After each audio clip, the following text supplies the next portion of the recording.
Good morning, everybody. Good morning. So glad to be here with you this morning. Do you know what today is? Today is the Miss Hope's Reading Hour 24-hour Read-A-Thon. It is today. It has started. Okay? So happy to be here with you all today.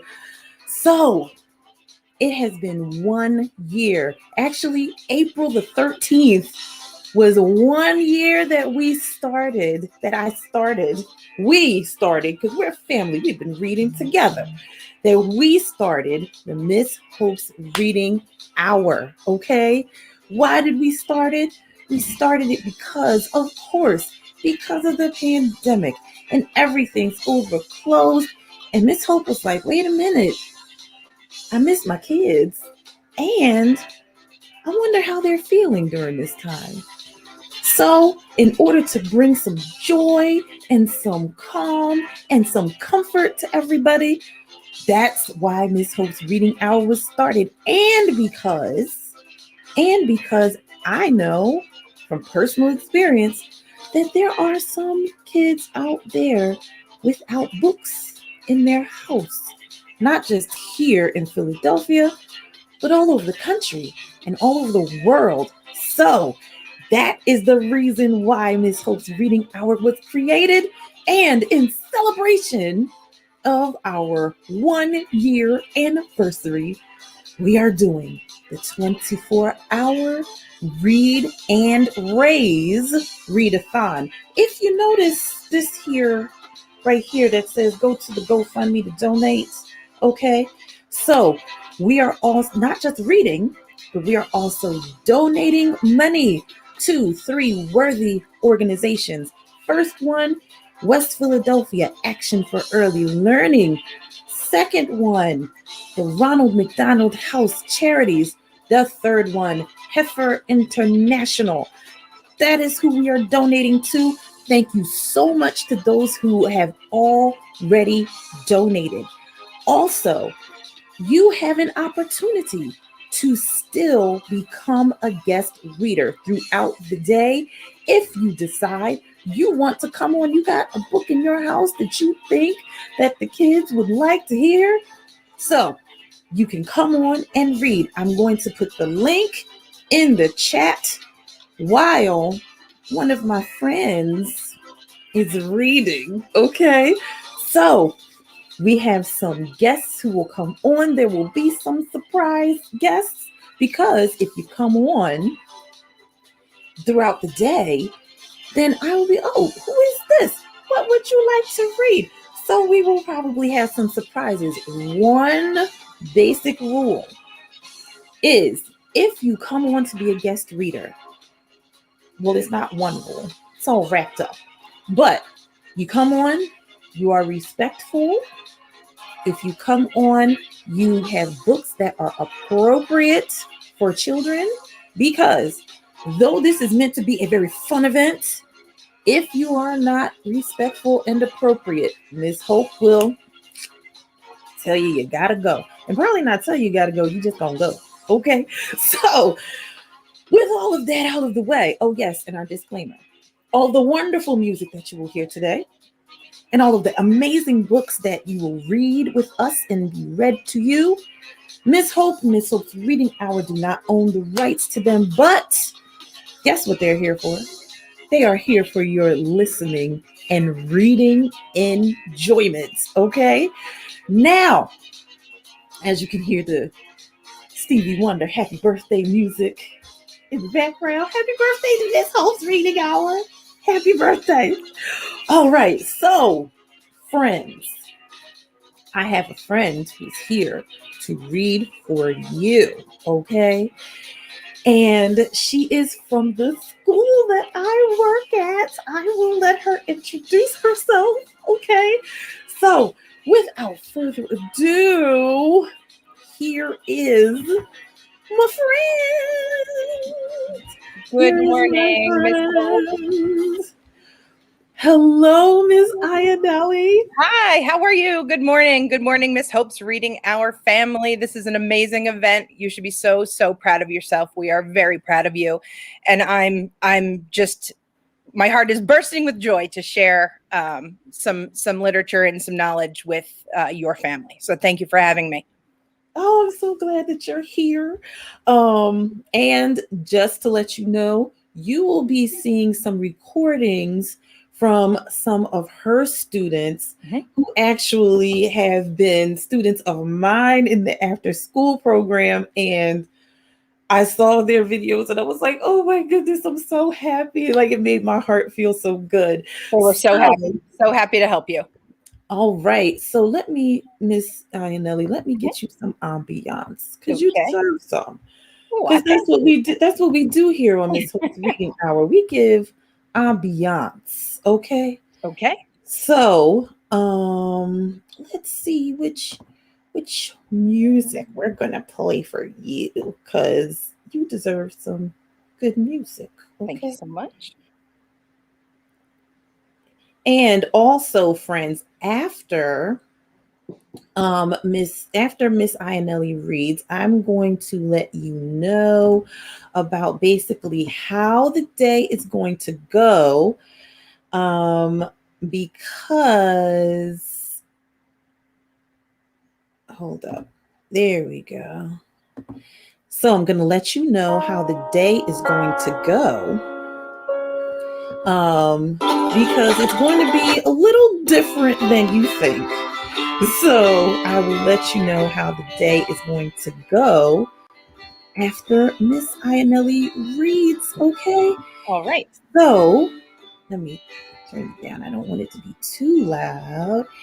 And take it away, Miss All right. Iannelli. Thank you. Again, good morning, Miss Hope's Reading Our Family. I've had the joy of knowing Miss Hope through our years and years of work at Martha Washington Academics Plus School in West Philadelphia.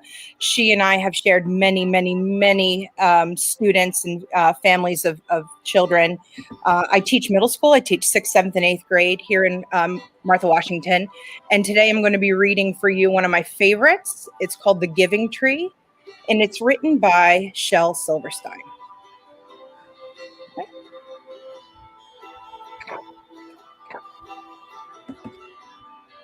Once there was a tree, and she loved a little boy, and every day the boy would come.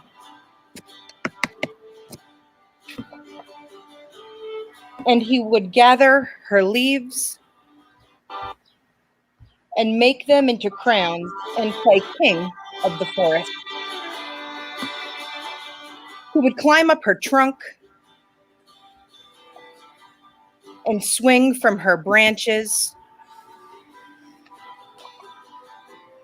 and eat her apples.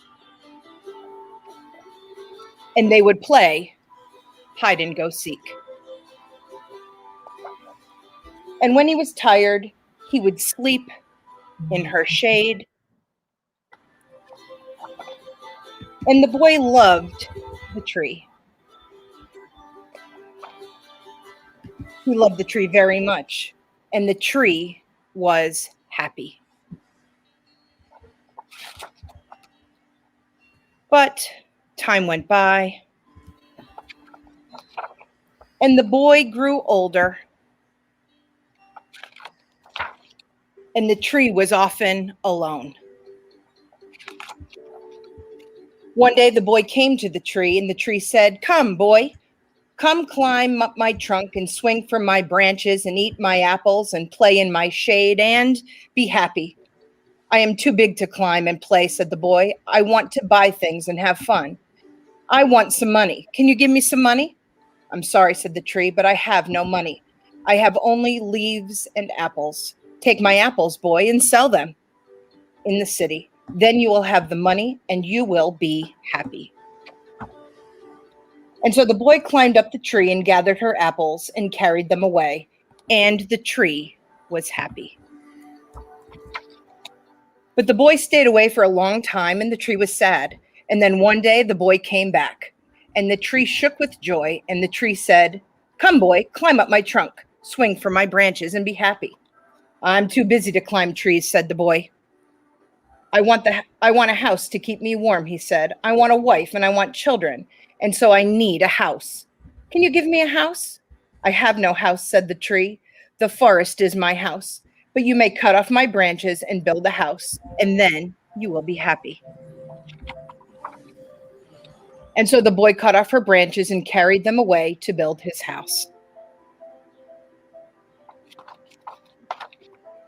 And the tree was happy. But the boy stayed away for a long time. And when he came back, the tree was so happy she could hardly speak. "Come, boy," she whispered, "come and play." "I'm too old to play," said the boy. "I want a boat that will take me far away from here. Can you give me a boat?" "Cut down my trunk and make a boat," said the tree. "Then you can sail away and be happy." And so the boy cut down her trunk and made a boat and sailed away. And the tree was happy, but not really. After a long time, the boy came back again. "I'm sorry, boy," said the tree, "but I have nothing left to give you. My apples are gone." "My teeth are too weak for apples," said the boy. "My branches are gone," said the tree. "You cannot swing on them." "I'm too old to swing on branches," said the boy. "My trunk is gone," said the tree. "You cannot climb." "I tried to climb. I'm too tired to climb," said the boy. "I'm sorry," sighed the tree. "I wish that I can give you something, but I have nothing left. I am just an old stump. I am sorry." "I don't need very much now," said the boy. "Just a quiet place to sit and rest. I am very tired." "Well," said the tree, straightening herself up as much as she could. "Well, I'm an old stump, and I'm good for sitting and resting. Come, boy, sit down. Come sit and rest." And the boy did. And the tree was happy. The end. I hope you all have a very happy, wonderful day. You're going to have the pleasure of seeing some of my students today and hearing their stories. I know they're very happy to support Miss Hope, and we at Martha Washington, Miss Hope, are very proud of you, and we will be making a donation today to all of those great causes that you're supporting, which are amazing in our community. So again, thank you guys so much, and read, read, read. Oh, that was wonderful. Thank you so much. One You're welcome. of my favorite books. Me too. Little bit of gratitude and joy for a Friday. Yes, yes. Thank you so much. I know that you have to prepare for your lovelies. Ready. I've got a couple of coworkers in the hallway. I'm going to go spread the joy, and maybe they'll see you this afternoon. Okay. Okay. Thank Have a great day. so much. You too. Bye-bye. Good luck. Bye-bye. Oh, wasn't that great? Our first story of the day. How wonderful. Thank you, Miss Iannelli. I love, love, love you all at Martha Washington. I've always kind of lunched on getting my school shirt, but I got to get my school shirt, okay? I have a sweatshirt, but it's kind of warm today, so I cannot wear that. But yes, I'm so happy that you all are here. Thank you so much. So let us talk about how the day is going to go. Now, you'll probably see me looking at different things because I have different screens because I want to see everybody and everything that's going on and the comments that people may be making. I want to see all of that. So, you will see me looking around a lot. Okay. Thank you so much to those of you who are watching. If you are interested in coming on to be a guest reader, please do sign up. It's in the chat. I put it in the chat. Hopefully you can see that. If you cannot see it on Facebook, you can look on the YouTube. and you can get to it that way. Okay. Just a second. Just a moment. I am looking for. Oh, there we go. There's the page. So I was looking for our Miss Hope's Reading Hour page because I'm watching all of you there. I'm watching. Oh, good morning, Miss Kate. So you will be seeing Miss Kate in a little bit with her reading that she sent me, and it's in such a beautiful place. You will see that. All right. So let me let you know how the day is going to go.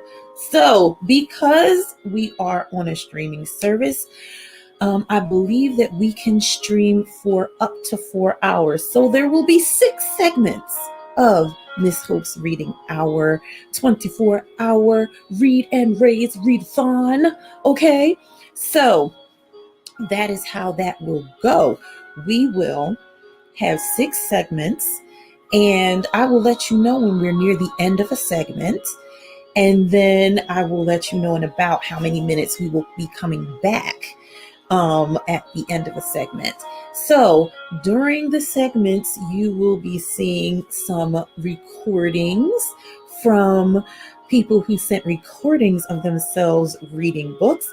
You will see live readings from me and from some other people who are coming on, and you will see some video about the very organizations, that we are raising money for. So that is how the day will go. Okay. So I am going to keep going, keep going, keep going. Now, I know I am not a robot. I am not a robot. So if there's any issue with any reason why I cannot go for the 24 hours, I will let you know. But friends, we going for 24 hours, okay? All right. And if you can remember the first book that we read, that is the book that I will be reading. The first book I will be reading is the very first book that we started Miss Hope's Reading Hour on. That is the one that we will be reading, okay? Well, friends, I am excited. I hope that you are excited. Please, oh, please, oh, please make sure that you go and share with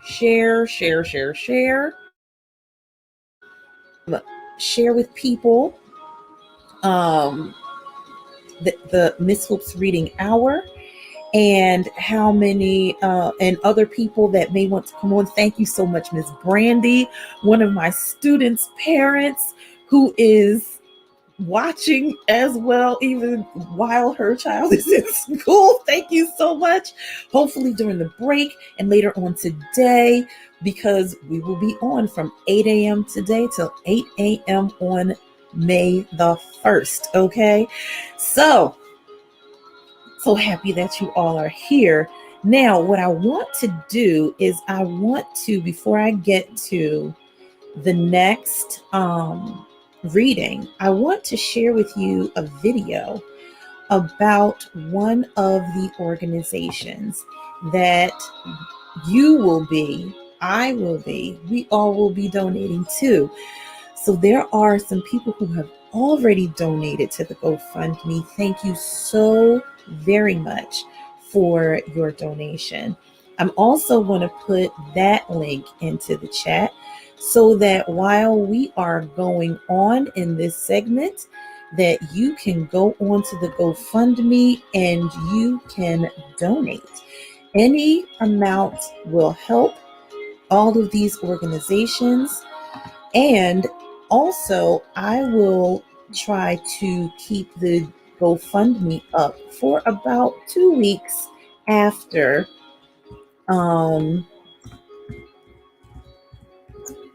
we have done the 24-hour Read-A-Thon. Okay, so there it is in the chat where you can go and donate. As you can see, it's right there. Also in the ticker that's going across, you will see the Cash App for Miss Hope's Reading Hour Library. The way that we are funded The way that Miss Hope's Reading Hour is funded to have all of these awesome books is by donation. So you donate to the Miss Hope's Reading Hour library, or you can send books or bring books. I have had people to send books, bring books, tell me to come pick up books to donate to the Miss Hope's Reading Hour library. And also, people have donated money to the Miss Hope's Reading Hour library. And listen, if good morning, Robert and Jason, good morning. So, if you could see what I'm looking at right now, there are books all over, stacks of books that will be read today. As I was going through books yesterday, it's like I have probably read close to 400 books this year. Okay. And that includes the anthology books that have more than one story in it. Because I have one book that has about 13 stories, another one that has like 6, another one that has 4. So when you count all of those together, it is about, honestly, almost 400 books this year. Okay. So at first I was like, 500? Did I read that many? But I do still have books that I haven't read yet because I haven't found a place to read them yet, you know? But altogether, I probably have over 1,000 books, but I have read close to, if not 400 books. So that is a feat in itself, and I have enjoyed every moment of doing that with you all. So right now, what I'm going to do is I'm going to show you a video about one of the organizations that we will be donating to. Okay. So if you will give me a moment, and I will share this video with you. Excuse me, just a moment. So that is something that we will be doing throughout the day, which is sharing videos about the organizations that we will be donating to. Okay. All right. So just a moment. Let me cue that up so that because I really want you guys to understand that, we're not just raising money just to raise money to get attention for Miss Hope's Reading Hour. The point of Miss Hope's Reading Hour is to give back in education, as well as giving back to our community and our world. And I always want people to know where their money is going. Okay. So just like we did the 12 days of donations, Miss Hope's Reading Hour donated to each one of those organizations that were helping to deal with hunger and food insecurity. So if we're asking you to donate, Miss Hope's Reading Hour will be donating as well. Okay.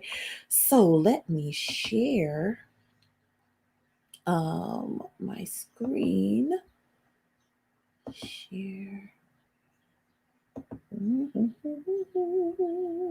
me see. All right. So let me share with you guys so that you can see.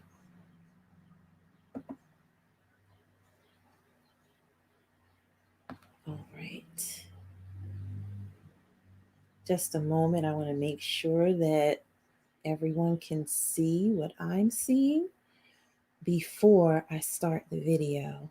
Okay. All right. So here is Action for Early Learning. I will let them tell you about what it is that they do for our community.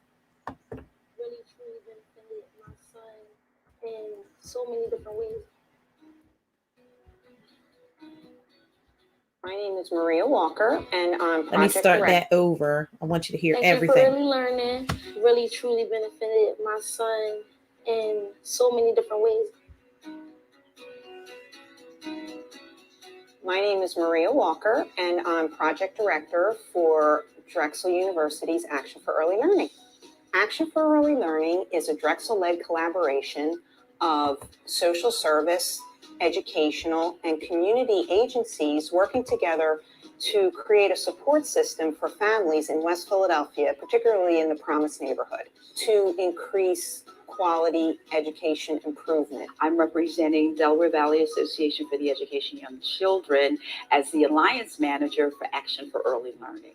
Action for Early Learning Alliance for Childcare Managers is made up of 23 early childhood programs in West Philadelphia. We bring the center directors together, along with teachers sometimes, to the Dornsife Center. And our focus and goal is assisting the early childhood programs in continuous quality improvement. It helps with my staff with professional development, management for classrooms. I was able to grow within the last 3 years being part of the Alliance and having great mentors, working with our facility. It's helping Taylor's Learn Academy to prepare our children for a better future. Teachers and directors are trained to make sure that young children ready for kindergarten. It's a big difference because that child who has not used early childhood education, he starts off behind.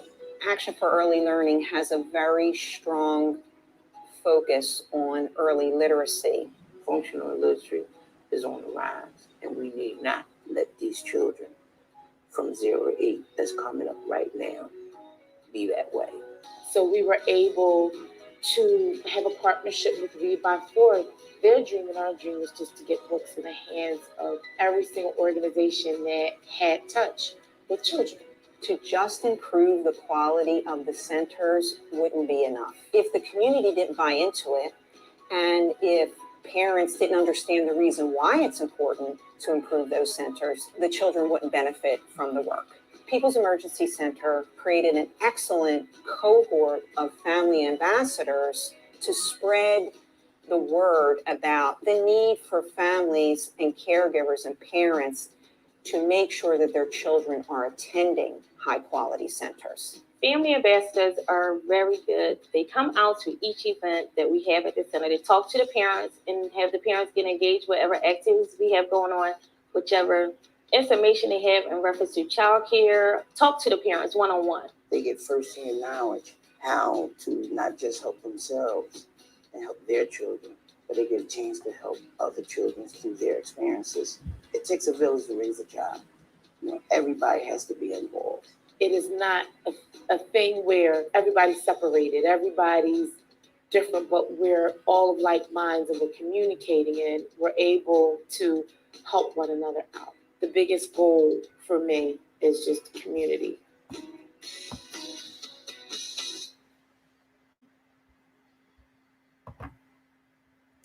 So that is Action for Early Learning. That is what they do every day. I personally Digital On-Ramps is a collaboration of 13. Just a moment, sorry. So there will be different things that happen throughout this day, just to let you know, okay? So if it seems like you're like, oh, wait a minute, what is going on? Understand, this is a one-person run operation where a lot of people will be joining and a lot of moving pieces. So if there needs to be a little pause, need to find something, not a big deal, okay? So that is Action for Early Learning, okay? So they do a lot of great work with parents and children, circled around early childhood education, literacy. They're training parents to do the work and help their children to get to the place where they want them to be once they start school. So please do go to the GoFundMe and donate, because that money that is put into a big pot will be split between the three organizations that we will be championing today. Now, I want to share a video with you all, and it is a video of one of my friends who is on here right now, Miss Kate McGrath. So let me tell you about Miss Kate. Miss Kate and we both did a drama club together in the school that I work at, Martha Washington School, within the after school program that I work for as well, the ACE after school program, Artistic and Cultural Enrichment program. So we have a drama club through ASAP Philly, the After School Activities Partnership, and we have done some great work together.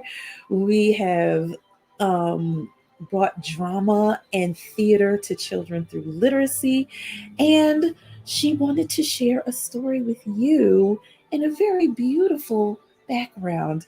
So, another one of my favorite stories. So I would like to share that with you as well. So let me get that together to share. Let me get that. So let's see. No.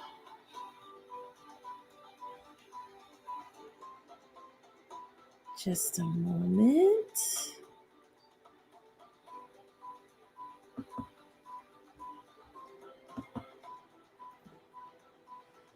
No, sorry.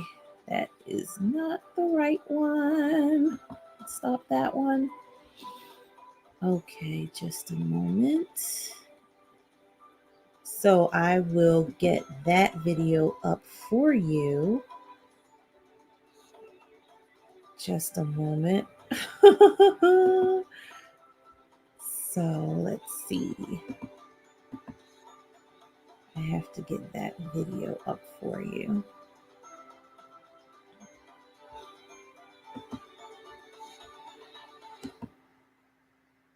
Just a moment.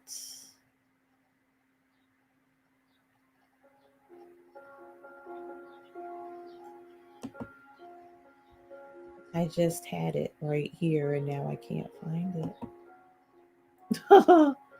But see, this is what happens during something live, friends. Live. All right. Oh, I found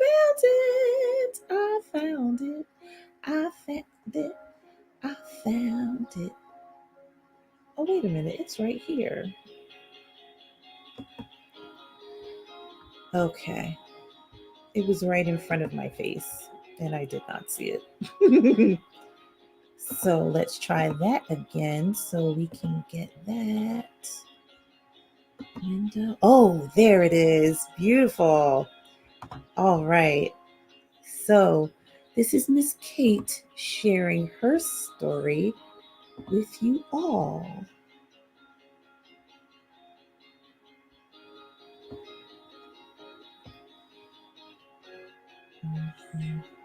Oh, there it is. Wonderful.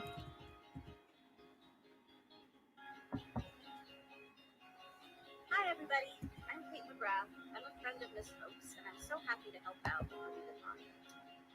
Oh, just a moment. Let's pause that. It's a little low. I want you guys to be able to hear. So let's see. Sorry, you guys. Make sure that it is loud enough for you to hear. So I'm going to cut the music because I want you to be able to hear the video. So let me share that again.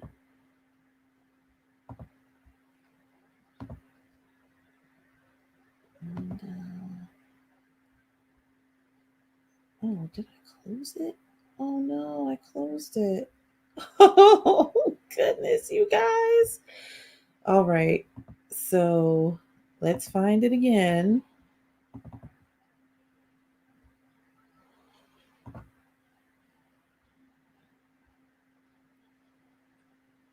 All right. No, that's not it. Oh, goodness, you guys.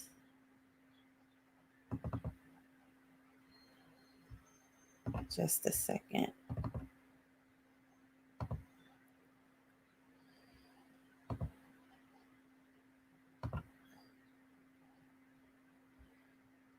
Oh, boy. Technical difficulties. So while we're waiting, because I closed it by accident. Sorry, guys.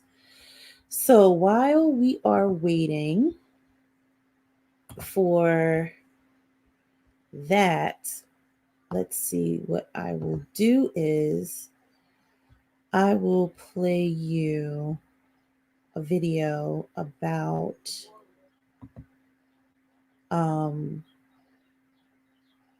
one of our other organizations, about the Ronald McDonald House Charities. So hold on a second while I cue that up.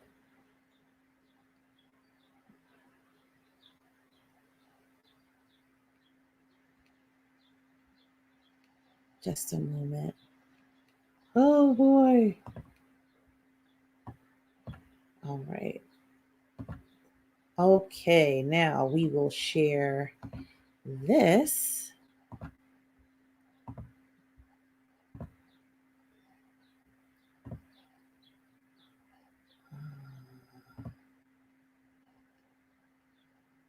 Okay, share.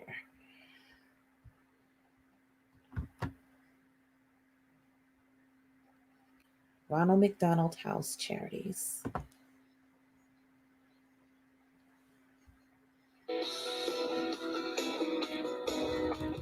Thank you, Misha. It's a very big day here at CBS 3. I'm in our great hall where we've just kicked off our Ronald McDonald House Charities Telethon. We've got folks here waiting for the phones to ring. The number is on your screen. It's 1-844-977-CBS3. Tina is waiting for this phone to ring. Make a donation now and help change the life of a child. You may not realize this, but the first Ronald McDonald House in the world was here in Philadelphia. It all started off, indeed.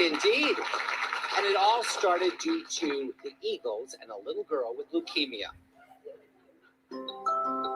It all began in 1969. Eagles tight end Fred Hill's daughter Kim had been battling leukemia. Fortunately, her treatment was successful. And when Hill returned to work, he approached his co-workers about raising money to fight the disease. They called their effort Eagles Fly for Leukemia. Eagles owner Leonard Toast pledged $1 million, certain that general manager Jimmy Murray could raise the money. Dr. Audrey Evans accepted the first check. When I walked in, I said, Dr. Evans, Jim Murray, Philadelphia Eagles. She said, what are they? I said, well, we're the football team. I said, we're on television. I don't have a television. And I said, well, we have some cash. Years later, Dr. Evans recounted the conversation in their first meeting. It started when we were in the old children's hospital, which was crowded and cramped, and there was nowhere for parents to stay, so they slept by the bed or somewhere in the hall. And I thought we needed somewhere where they could stay together. And actually, that's what came about. At the time, McDonald's was about to introduce green shakes for St. Patrick's Day. Murray suggested an Eagles promotion to raise cash. I said, how can I get a quarter from each milkshake? That's what I wanted, was a quarter. Franchise owners in Philly had an even better idea. Name the house for their clown mascot, and McDonald's would give him every cent. The Shamrock Shake was a hit, and on October 15th, 1974, the first Ronald McDonald House was dedicated on Spruce Street. By 1981, they'd outgrown the house and moved into a 100-year-old Victorian-era mansion on Chestnut Street. It was somebody's home at one time. John Newman has been volunteering here for 22 years. We had 19 rooms in here, and we had the living room was over here, and we had a kitchen down in the back. People who originally owned the house, they had their child's face carved into. Wow, that's this? To that, yep. And who would know that this meant so much to so many people with children? Right. Yep. Decades and decades later. By 1995, even the mansion was getting cramped. Our Pat Shiraki reported on a $4 million expansion project. Right now, capacity is 19 families, but that barely scratches the surface of the need that exists. The $4 million expansion project will add 24 new rooms. Now, decades later, what started as a boost from the Eagles has grown steadily. After all, it's a Philly story. It's the best of Philly. Say that.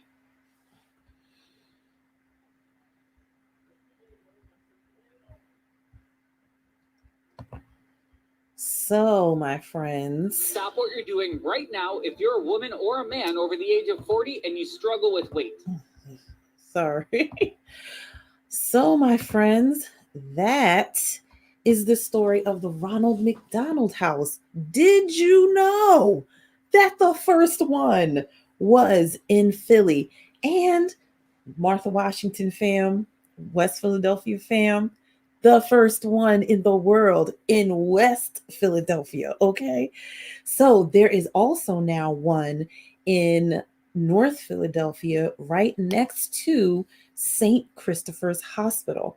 Now, thank goodness that St. Christopher's Hospital, well, it wasn't always at that location, but thank goodness that St. Christopher's Hospital was there, because when I was younger, I had to have surgery. When I was younger, I had to have a surgery for scoliosis, where I had to get rods in my back so that I would be able to stand up straight. Now, only imagine if I lived somewhere in the world where I would not be able to have that surgery where I lived and would have to travel to another state or to another country even to have that surgery done.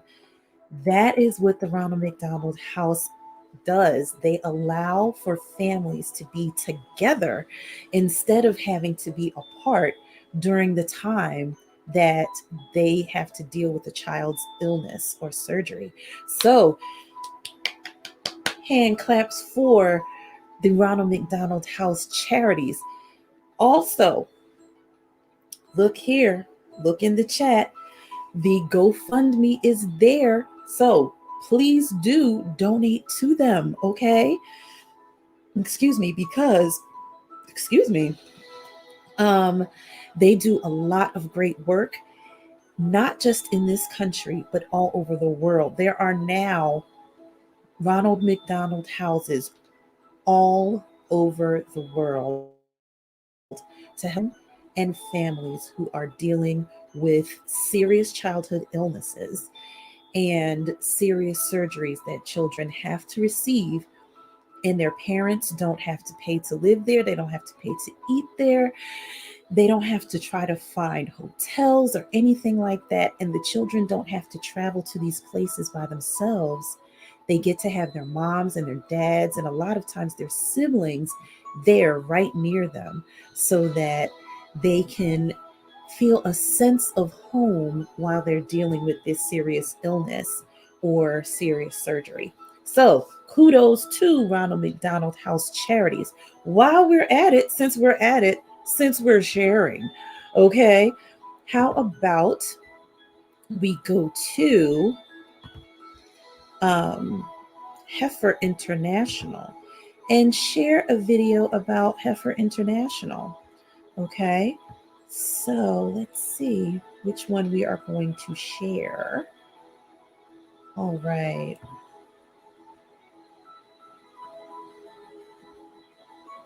Let's see.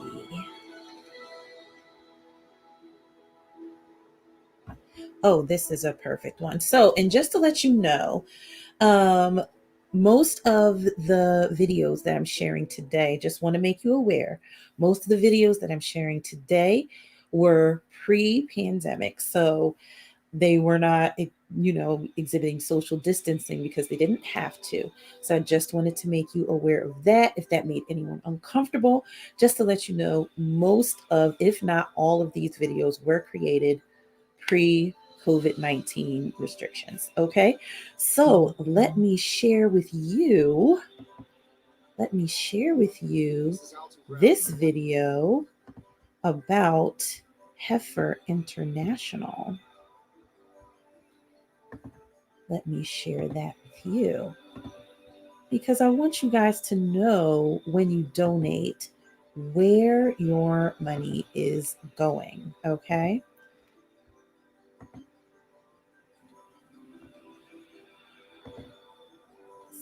So, just a moment.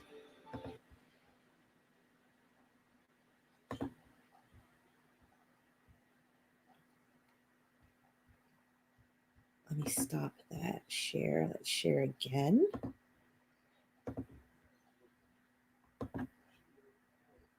All right.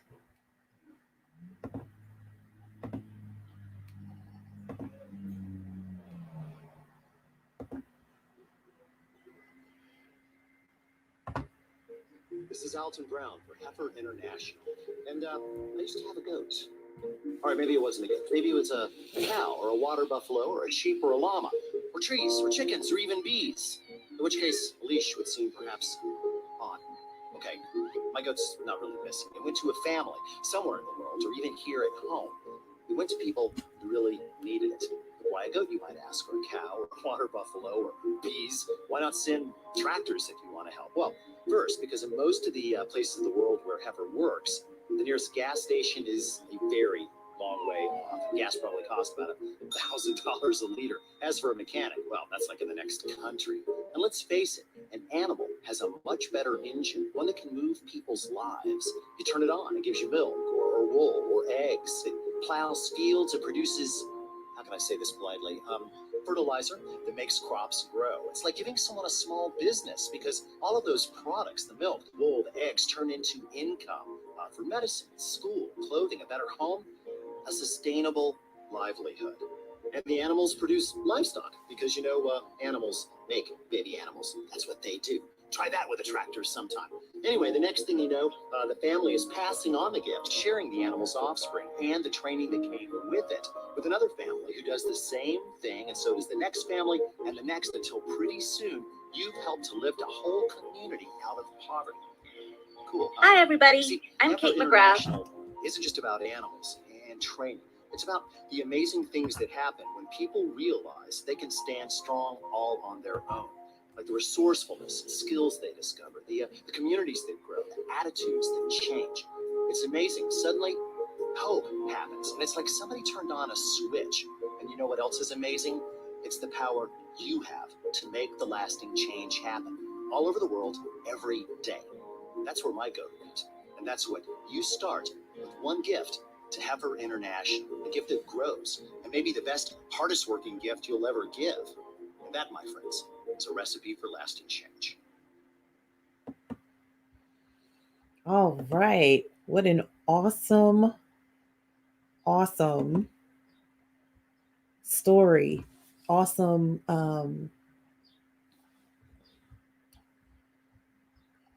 video about what Heifer International does. So they're not just giving livestock and farm equipment and training to people just so that they can use it for themselves. They're also giving it so that as people are learning how to use these things and how to take care of these animals, while they're doing that, after they've learned, they share what they've learned with someone else in the community. It's not just uplifting one family. That's not what Heifer International is doing. They're not just uplifting one family. The whole goal of Heifer International is to uplift a whole community. So, as you get some goats, you get 2 goats, because they actually have a catalog, like a gift catalog, different times of the year. I get them myself. And the first time I opened it, I had never even heard of Heifer International. And I was like, wait a minute. You're gifting cows and sheep and goats and chickens? What in the world is this? And so I started reading through it and I saw what they did and I was like, oh, wow, that's very interesting. So instead of, you just giving money, you're actually giving something that the people can use. You're giving this livestock and these animals and this farming equipment and money that goes toward teaching them how to do these things, teaching them how to raise bees, teaching them how to raise goats. And then as their livestock has babies, they share those babies with another person and teach them, this is the kind of grass you need to grow in your yard. These are the kinds of things that these animals eat. This is how you take care of these bees. This is how you raise these chicks that were hatched in from our chickens. This is how you raise these chicks to become chickens, and then they make eggs, and then you can sell the eggs. This is how you shear the wool off of the sheep so that you can sell it. It all works together. It causes the people who get the animals and the farm equipment to learn and to grow and to have sustainable businesses that help their families. And it helps them to share, gives them power and hope to say, you know what? Just because I received something, that doesn't make me helpless. It shows me that I can help someone else. So that is what Heifer International does. I'm so glad I got to share all of those videos with you about these wonderful organizations. And please do in the chat and right here, look at the GoFundMe link and go to that link and donate. For all of you who have donated already, thank you so much. Now, I found the video. Okay, so let me cue up the video of Miss Kate reading a very classic book, also one of my favorites. Okay, so let me share that as well. Let me share that video.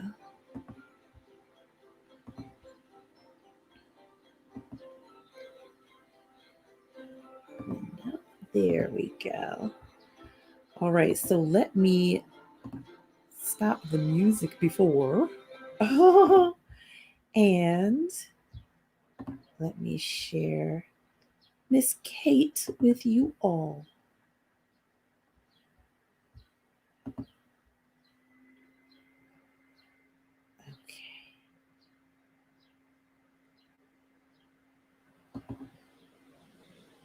Hi, everybody. I'm Kate McGrath. I'm a friend of Miss Hope's, and I'm so happy to help out with the Read-A-Thon. This book is called Frog and Toad Together. And when I was growing up, my brother and I loved the Frog and Toad stories. They're written by Arnold Lobel. And this is actually the same copy that I grew up with and we had around the house. We even loved Frog and Toad so much that we called each other Frog and Toad and pretended that we were the characters. Yay! This is a chapter called The Garden. So I'm out in my garden. Why not? Frog was in his garden. Toad came walking by. What a fine garden you have, Frog, he said. Yes, said Frog, it is very nice, but it was hard work. I wish I had a garden, said Toad. Oh, here are some flower seeds. Plant them in the ground, said Frog, and soon you will have a garden. How soon? Said Toad. Quite soon, said Frog. Toad ran home. He planted the flower seeds. Now seeds, said Toad, start growing. Toad walked up and down a few times. The seeds did not start to grow. Toad put his head close to the ground and said loudly, now seeds start growing. Toad looked at the ground again. The seeds did not start to grow. Toad put his head very close to the ground and shouted, now seeds start growing. Frog came running up the path. What is all this noise? He asked. My seeds will not grow, said Toad. You are shouting too much, said Frog. These poor seeds are afraid to grow. My seeds are afraid to grow, asked Toad. Of course, said Frog. Leave them alone for a few days. Let the sun shine on them, let the rain fall on them. Soon your seeds will start to grow. That night, Toad looked out of his window. Drat, said Toad, my seeds have not started to grow. They must be afraid of the dark. Toad went out to his garden with some candles. I will read the seeds a story, said Toad. Then they will not be afraid. Toad read a long story to his seeds.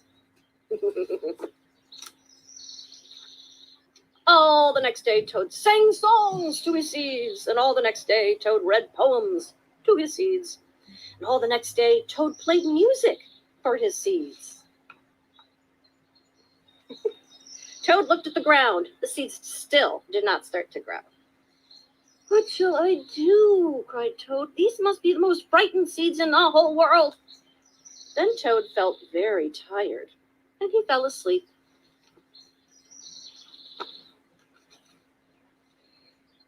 Toad, Toad, wake up, said Frog. Look at your garden. Toad looked at his garden. Little green plants were coming up out of the ground. At last, shouted Toad, my seeds have stopped being afraid to grow.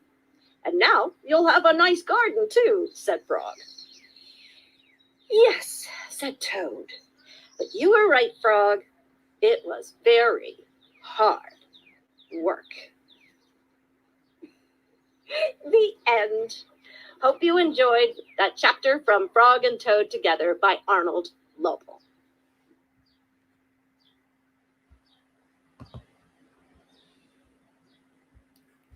Yes, we did enjoy it, Miss Kate. One of my favorite books. I love Frog and Toad. I remember that book from when I was little.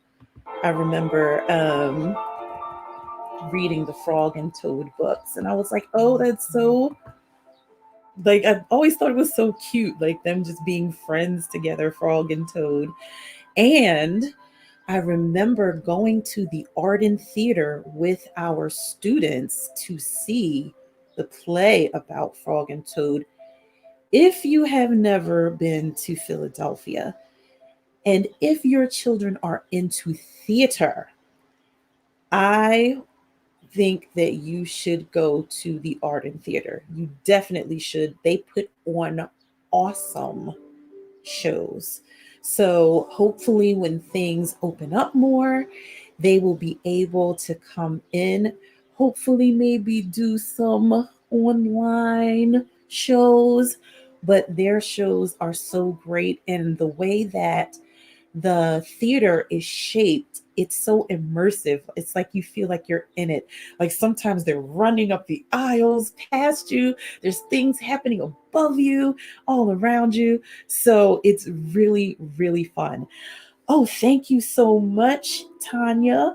So Miss Tanya Amir will be on later today, and she loved your reading, Miss Kate. I'm so glad that you were able to share with us. Miss Kate has been so wonderful with the students at Martha Washington in the ACE program, in our drama club. She has helped us to win awards and things.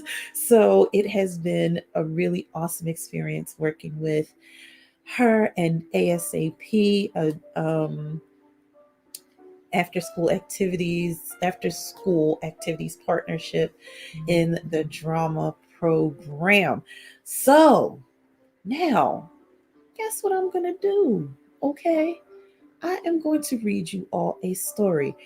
I am going to read, okay, the first book that was ever read, okay, in Miss Hope's Reading Our History, okay? First book. All right, now let me get my ambiance together, because you know, every time we need some ambiance, friends. We need ambiance, okay? So this is a little sneaky story. This is one of my favorites. It's a little sneaky story. All right. So we got to have a little sneaky ambiance. Okay. Got to have a little sneaky. So this book, actually, my group in the after school program several years ago actually did a theatrical adaptation of this book. Okay. And it is one of my favorites. Okay. So this book is called The True Story of the Three Little Pigs. Okay. Now, disclaimer, you think you know the story. You think you do. You don't. You know why? Because you never heard it from Mr. Wolf. There's two sides to a story. In this one, there's four sides because there's three pigs and a wolf. Anywho, so you need to know the true story. So this book is told by John Skeetska, illustrated by Lane Smith. Let's see who's in this. Is a Puffin Books book. So you have to know the true story from the wolf's point of view. The true story of the three little pigs. Everybody knows the story of the three little pigs. But I'll let you in on a secret. Nobody knows the real story because nobody has ever heard my side of the story. I'm the wolf, Alexander T. Wolf. You can call me Al. I don't know how this whole big bad wolf thing got started, but it's all wrong. It's Alexander. Maybe it's because of our diet. Hey, it's not my fault wolves eat cute little animals like bunnies and sheep and pigs. That's just the way we are. If cheeseburgers were cute, folks would probably think you were big and bad too.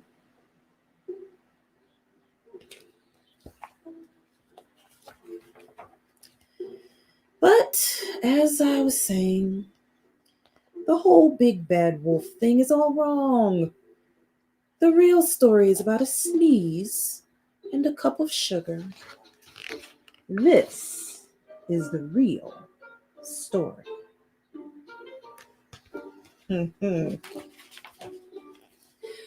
Way back in Once Upon a Time, I was making a birthday cake for my dear old granny.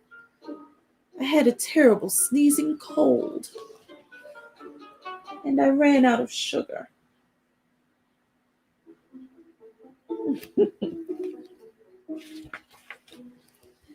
So I walked down the street to ask my neighbor for a cup of sugar. Now this neighbor was a pig, and he wasn't too bright either. He had built his whole house out of straw.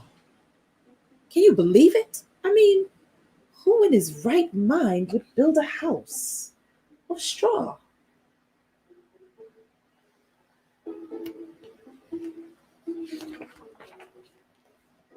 Of course, the minute I knocked on the door, it fell right in.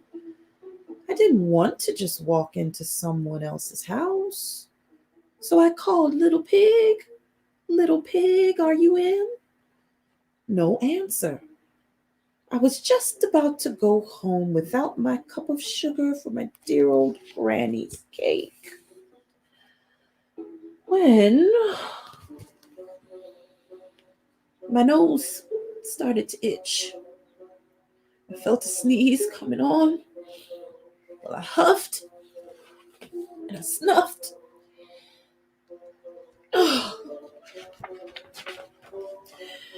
And I sneezed great sneeze.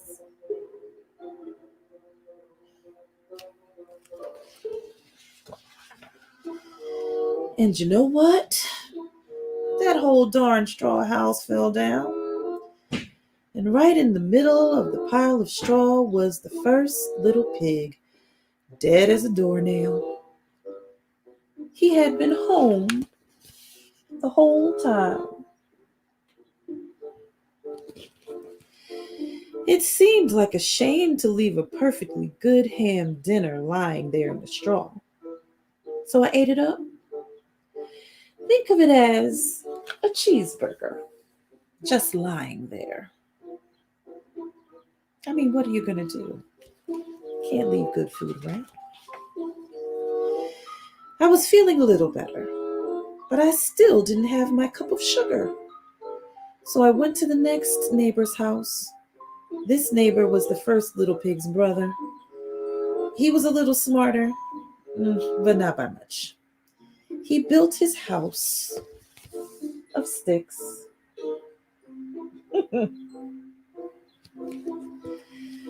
I rang the bell on the stick house. Nobody answered. I called, Mr. Pig, are you in? He yelled back, go away, wolf. You can't come in. I'm shaving the hairs on my chinny chin chin. Ooh, didn't know they had hairs. Okay. I had just grabbed the doorknob when I felt another sneeze coming on. I huffed and I snuffed and I tried to cover my mouth, but I sneezed a great sneeze. Oh.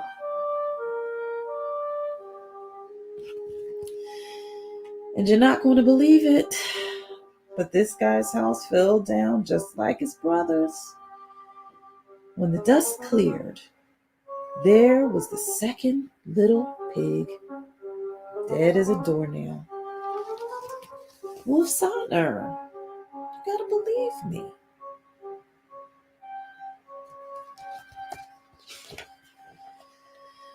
Now, you know food will spoil if you just leave it out in the open.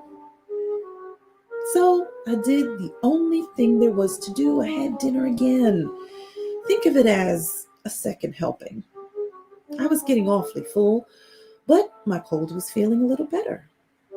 And I still didn't have my cup of sugar for my dear old granny's cake. So I went to the next house. This guy was the first and second little pig's brother. He must have been the brains of the family because he had built his house of bricks. I knocked on the brick house. No answer. I called, Mr. Pig, are you in? And do you know what that rude little porker answered? Get out of here, wolf. Don't bother me again.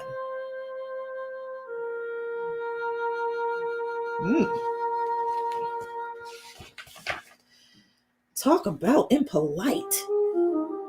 He probably had a whole sack full of sugar, little cup for my dear old granny's birthday cake. What a pig. I was about to go home and maybe make a nice birthday card instead of a cake when I felt my cold coming on. I huffed, I snuffed, and I sneezed once again. Then the third little pig yelled, and your old granny can sit on a pen.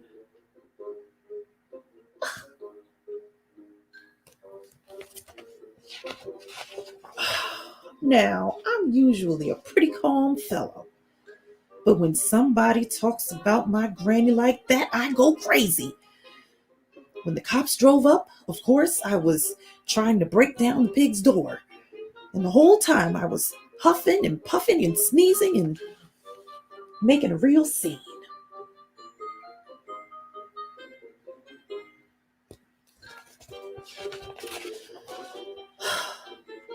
The rest, as they say, is history.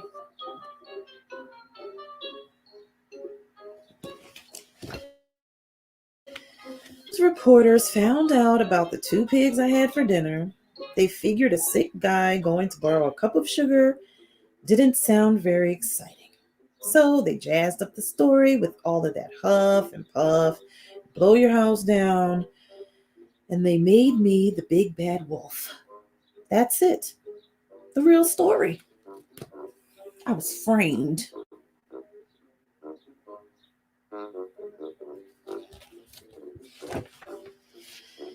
But maybe you could loan me a cup of sugar?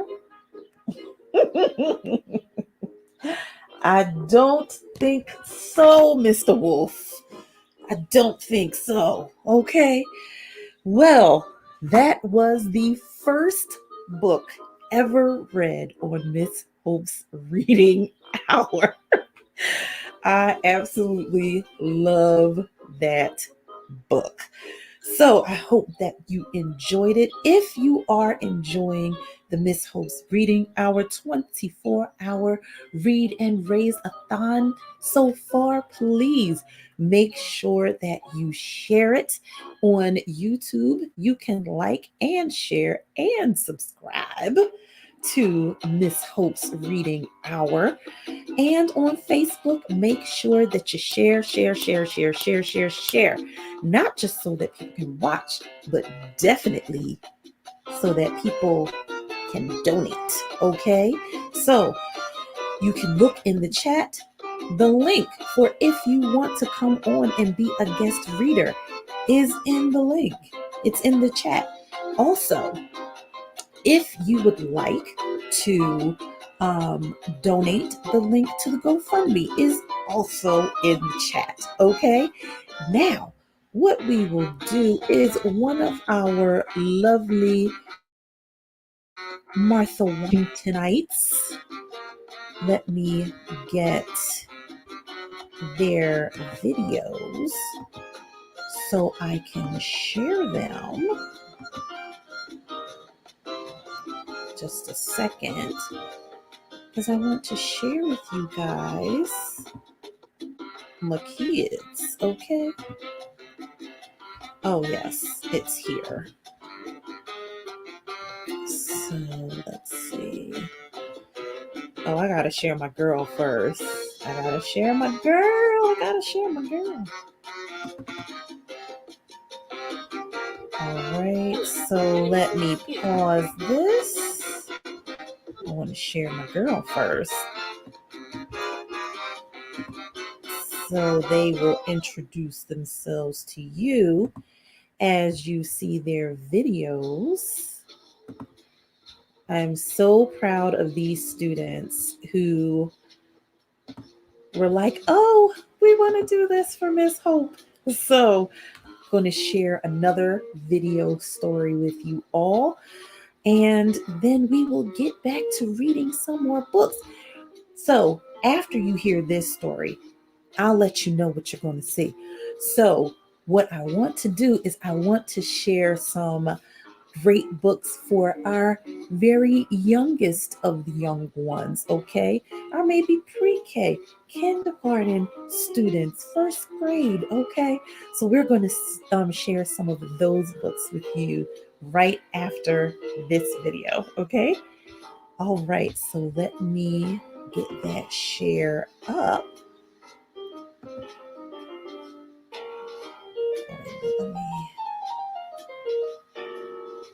Okay, share. And let's see.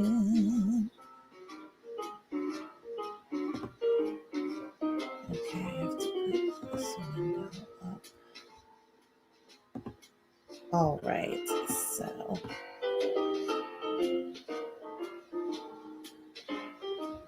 let me pause our music and share one of our 8th graders with you all. Take it away, Celeste. Hello, my name is Celeste Kim. I am in 8th grade and I currently attend Martha Washington Elementary School. Today we will be reading Chase Learns to Share. Chase Learns to Share was written by Cousin John. It was illustrated by Kathleen Riggins.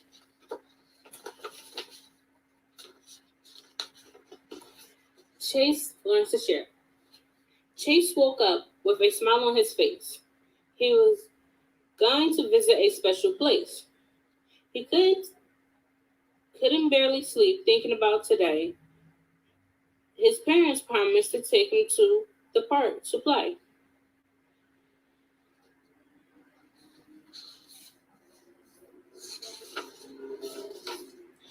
This amazing park was like no other.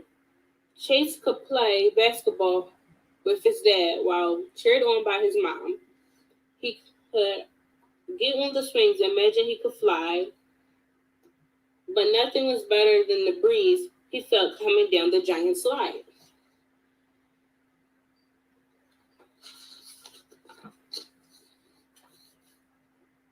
They arrived at the park, and Chase was ready to go. As soon as he got close to the swings, he shouted, "Oh no!"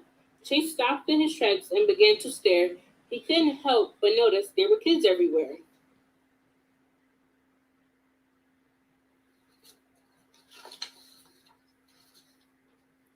The jungle gym was taken, and so were the swings. All of the children were using Chase's favorite things. While everyone had a smile on their face, Chase wished he could have his own space.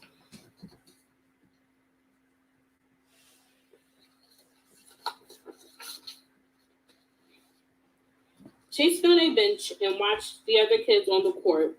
"Go play," said Dad. "Baseball is your favorite sport." Chase explained that he'd rather play alone. Sadly, he asked if they could go home.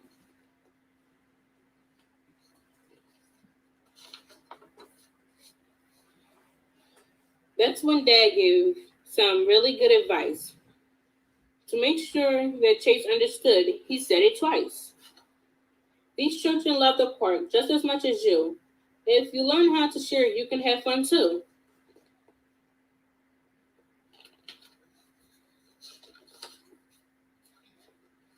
Chase took the advice and walked up to the boy named Jamal. He politely asked if they could be teammates in basketball. They played together until the game came to an end. Jamal said to Chase, "You're pretty cool. We should be friends."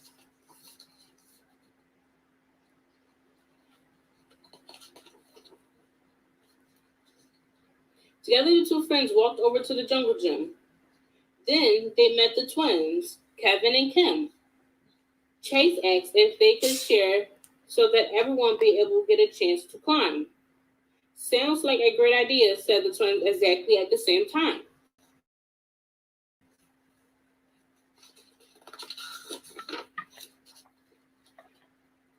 They all took turns. It was time for a new game. That's when a boy appeared on a skateboard. His name was Kane. Chase stared at the skateboard and couldn't help but ask, "Do you mind sharing with us? That looks like a blast."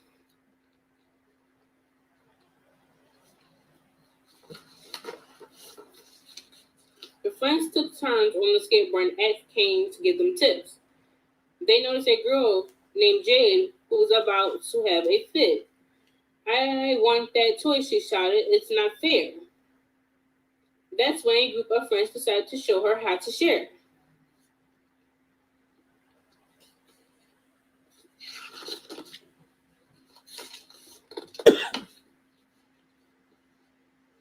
In no time, all the problems were solved. Jade's having so much fun, she decided to tag along.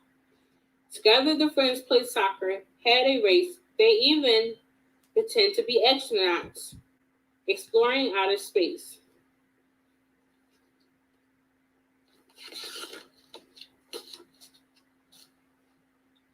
It was almost time for the children to say goodbye, but before leaving, they had to get on the giant slide. They rushed down the slide, laughing and holding their hands in the air. Chase was glad he made new friends and so happy he learned to share.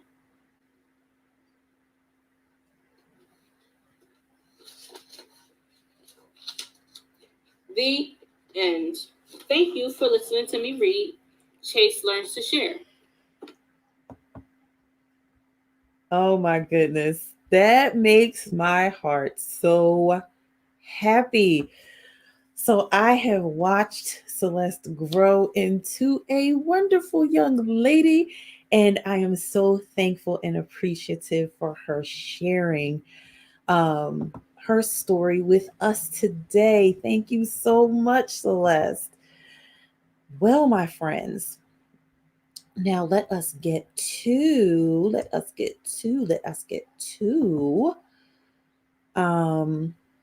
our books for our young ones. Just a moment while I get our ambiance, friends. Okay. So we will be, excuse me.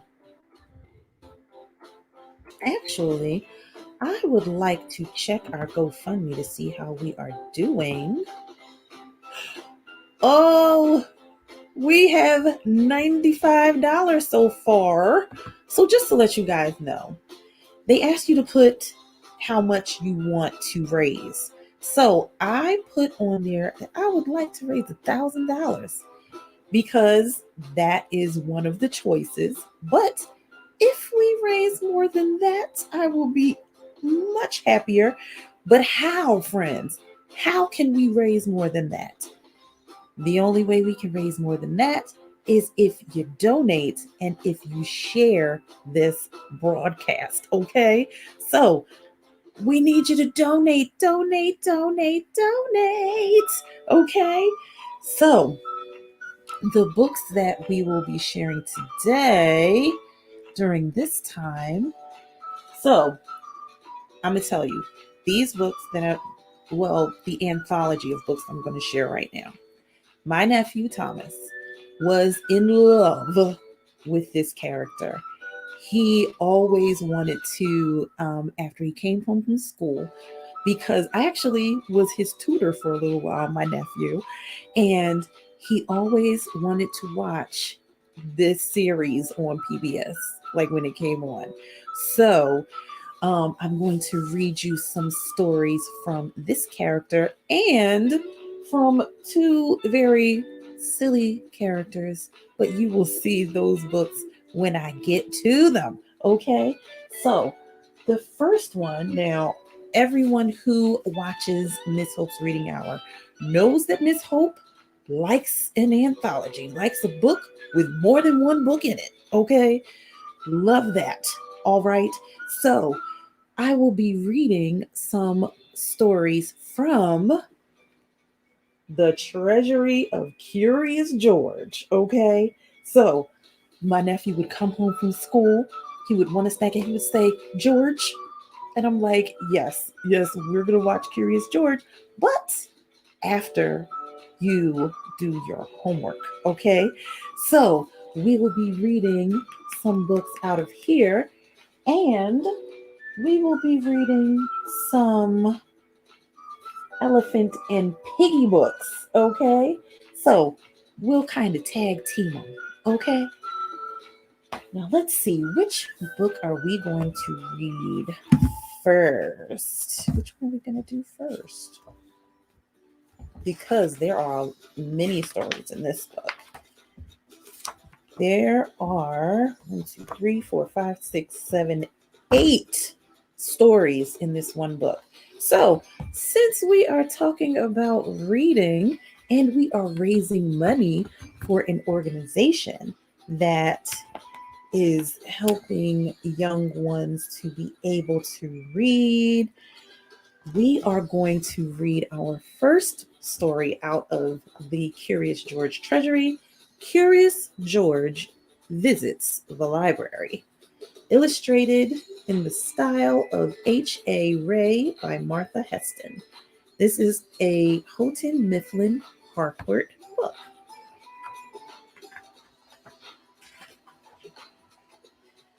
This is George. He was a very good little monkey and was very curious. Today, George and his friend the man with the yellow hat were at the library.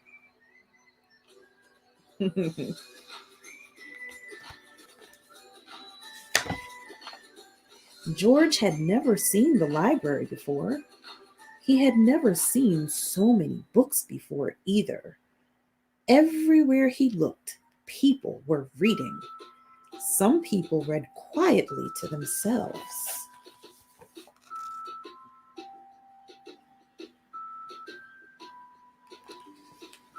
But in the children's room, the librarian was reading out loud.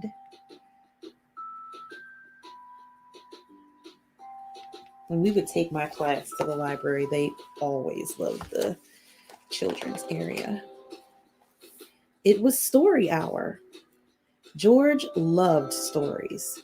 He sat down with a group of children to listen. The librarian was reading a book about a bunny. George liked bunnies. I like bunnies too, they're cute. Behind the librarian was a book about a dinosaur. George liked dinosaurs even more. He hoped she would read it next. But next, the librarian read a book about a train. George tried to sit quietly and wait for the dinosaur book to be read, but sometimes it is hard for a little monkey to be patient. He was struggling. He was like, "Come on, librarian, with the dinosaur book."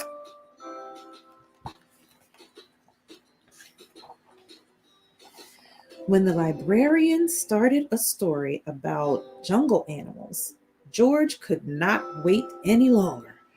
He had to see the dinosaur book. He tiptoed closer. "Look, a monkey!" shouted a girl. The librarian put her fingers to her lips. "We must be quiet so everyone can hear," she said nicely. "But there's a monkey," said a boy. The librarian nodded and smiled. "Mm-hmm," she agreed.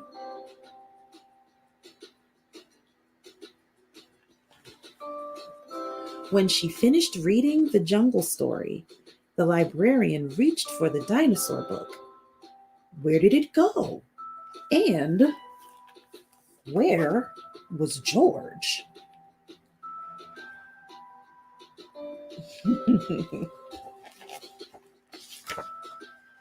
George was all ready to take the dinosaur book home and read it with his friend when another book caught his eye. There he was with the book. You were wondering where he went. This book was about trucks. George wanted to take it home too. And here was a book about elephants. George loved elephants. He added it to his pile.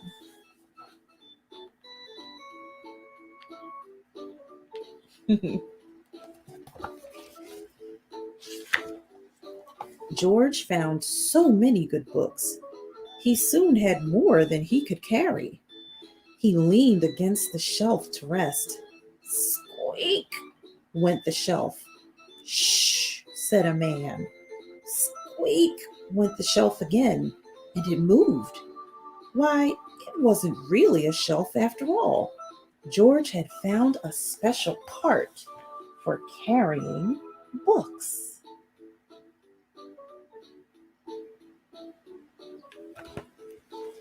What luck! Now George could carry all the books he wanted. He rolled the cart between the shelves and stacked up books about boats and kites and baking cakes.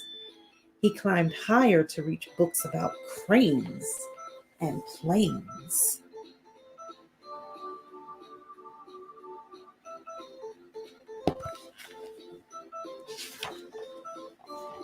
At last, George had all the books he could handle. He couldn't wait to head home and start reading. And right in front of him was a ramp leading to the door. George was curious. Could he roll the cart all the way home? Uh-oh.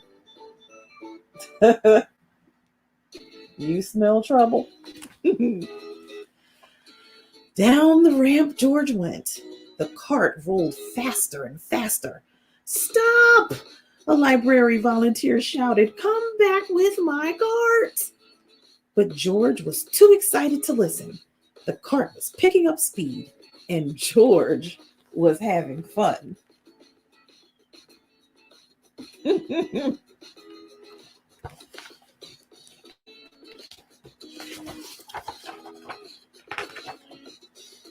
Until crash! George and the cart ran smack into a shelf of encyclopedias. Books flew up in the air. So did George. He landed in a big pile right between O and P.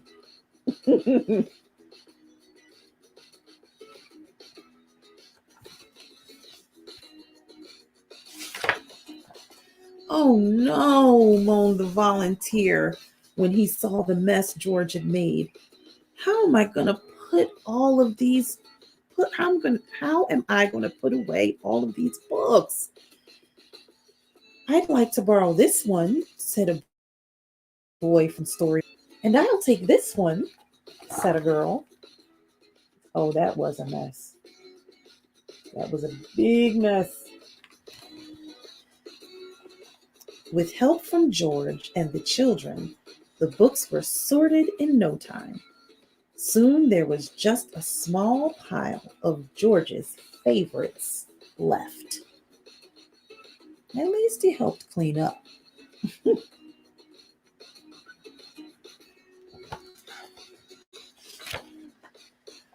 Would you like to take those books home with you? The volunteer asked George. Then he took George to a special desk and helped him get his very own library card.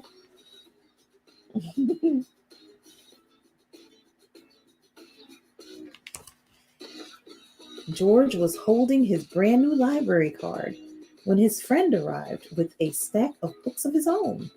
There you are, George, he said. I see you are all ready to check out. George and his friend gave their books to the librarian.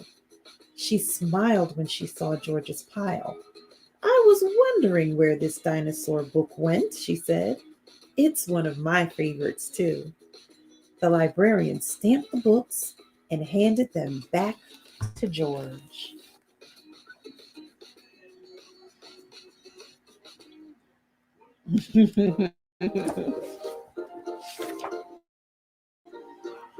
His books under one arm, George waved goodbye to the volunteer, the librarian, and the children from Story Hour.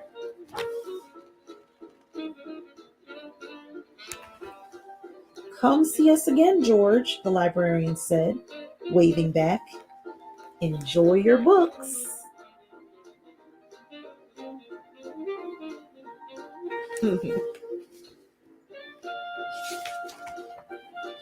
And he did.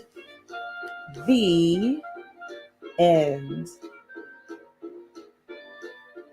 That curious George. Always getting into something, but at least he loves to read. And it's great to go to the library. I love libraries. I love libraries and bookstores. When I go to them, I can stay in them for hours. My cousin and my friends can tell you. We can stay in bookstores for hours. So, though it's good to be at the library and get to borrow books, sometimes you just want to have the books in your hands and in your house for yourself, which is something that Action for Early Learning does. They make sure that they get books into the hands of families and children. So please do go to the GoFundMe and donate so that in that split, we can give Action for Early Learning some really good money to get really good books, okay? Now let us read our first. Let's see which one. Whoa, I'll read this one. The Elephant and Piggy book. I'll read this one first. It is called We're in a Book. Can you believe it? Okay. By Mo Willems. And this book got a Theodore Seuss Geisel honor. You see that medal right there? I keep telling my Miss Hope's reading our young ones, right? That you don't have to wait until you become an adult. You can maybe write a book that could get one of these medals right now. Okay? So, Elephant and Piggy, We Are in a Book by Mo Willems. We are in a book.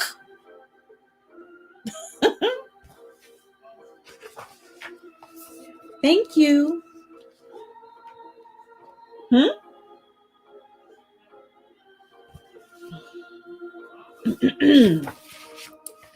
Piggy. Yes, Gerald. I think someone is looking at us. Oh boy. What could they be looking at?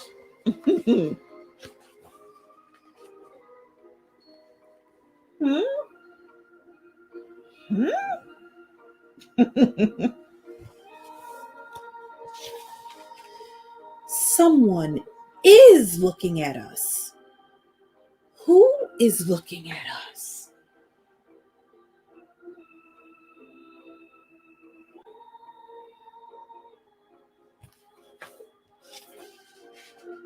A monster? No. It is. Who is it?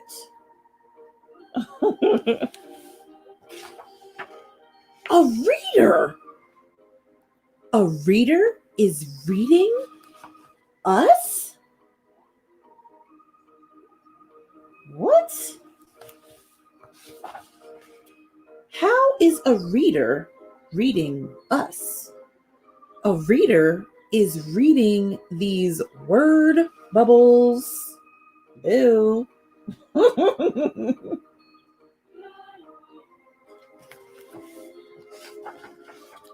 We are in a book. We are in a book.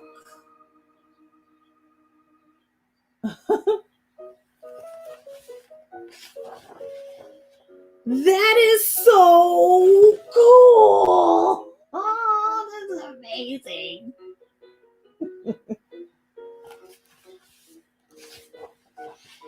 We are in a book. We are in a book. We are being read. We are being read.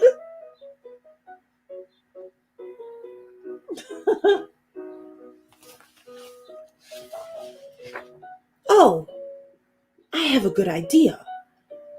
I can make the reader say a word. Oh boy. What are they about to do? You can make the reader say a word? I can. If the reader reads out loud,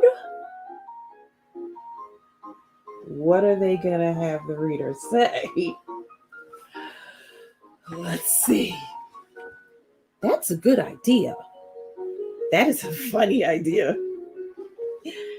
Here I go. All right, Piggy. Let's see what you're going to have us say. Banana. Okay, that's not too bad. That's not too bad. Did you hear that?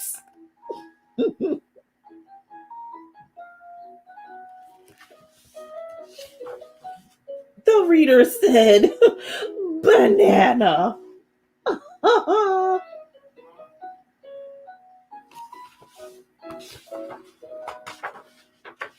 Oh, the reader said it again.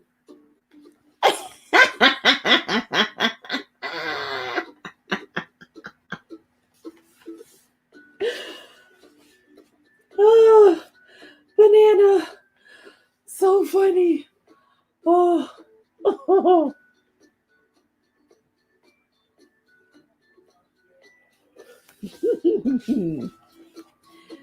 Do you want to turn before the book ends? Okay, let's see what elephant is going to say. Ends?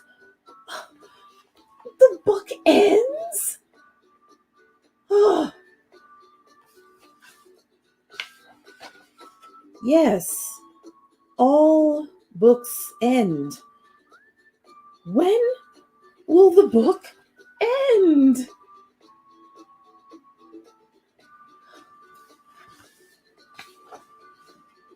I will look.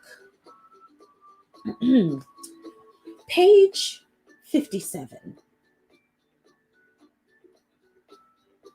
Wow. Page 57? It is page 46 now. Oh, now it's page 47.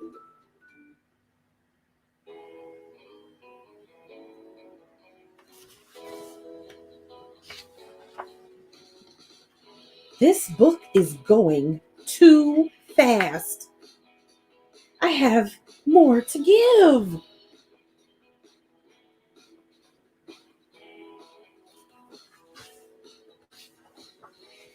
More words, more jokes, more bananas.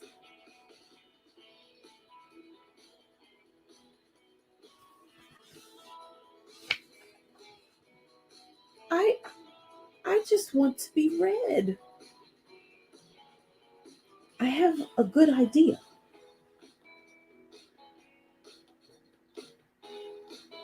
I wonder what that idea is.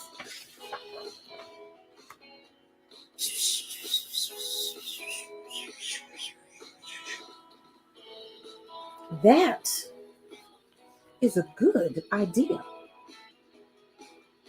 I wonder what the idea is. They were whispering and everything, keeping it a secret. Hello. Will you please read us again?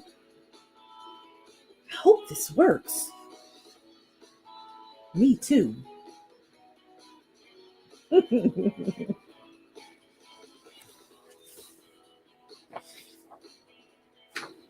The end. So, would you come back and read again? Well, unfortunately, we cannot because we have some more to read. But if you like these books, there's a whole lot of Elephant and Piggy books by Mo Willems. Go out, get them, okay? All right, so that was a really good book. Sorry, friends, I have to figure out where to put the books that I read because if you only saw how many books are in this room, you'd be like, oh my goodness. So let us read another Curious George book. Let's see, which one will we read?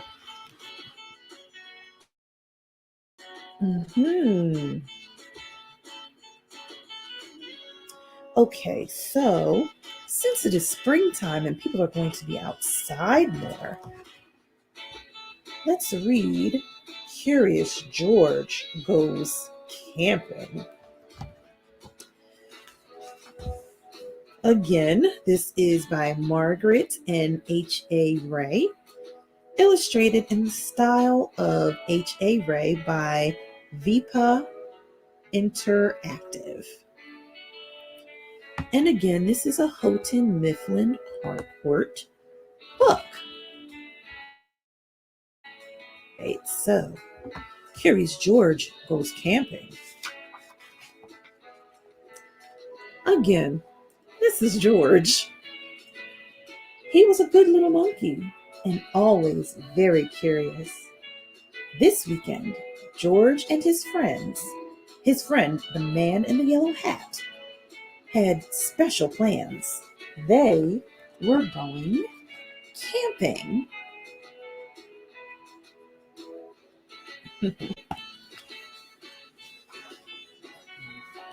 At the campsite, The man with the yellow hat unpacked their gear, while George looked at all the tents. He saw tents for big families and one just the right size for a puppy. There were even tents on wheels. Would you like to help me put up our tent, George? The man asked. Also, a lot of people were out camping. No quiet little spot for them. George was happy to help. It would not be hard to set up a tent, he thought. But it wasn't easy. George, why don't you fill our bucket with water at the pump? His friend suggested. We'll need it by our campfire later when we toast marshmallows. Oh, toasted marshmallows. I love them.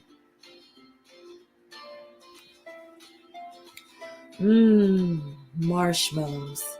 George loved marshmallows. He couldn't wait to try them roasted. Now, don't wander off and get into trouble, warned. But George did not hear him. He was already gone. And I don't know. That might be something that George just can't do. Get into trouble. At the pump, George worked the handle up and down. Soon his bucket was full. On the way back down the trail, he saw a family packing up. George watched a girl pour her bucket of water on a campfire. The fire sizzled out. George thought that looked like fun.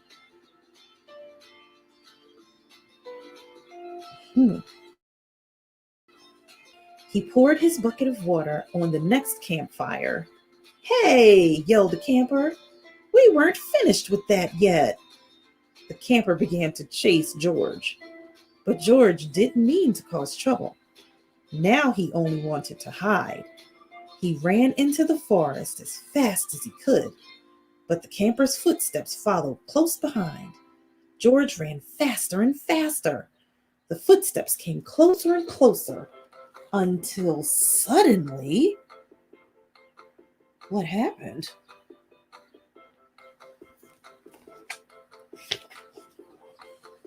They were passing George.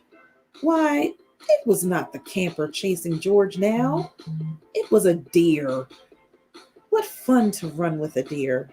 Forgetting all about the camper and the marshmallows, George ran after the deer. But a little monkey cannot run as fast as a deer in the woods. Yeah, a lot of things can't run faster than the deer. But before long, George was lost and all alone. He felt tired and stopped to rest. At first, he was worried. He was very far from camp.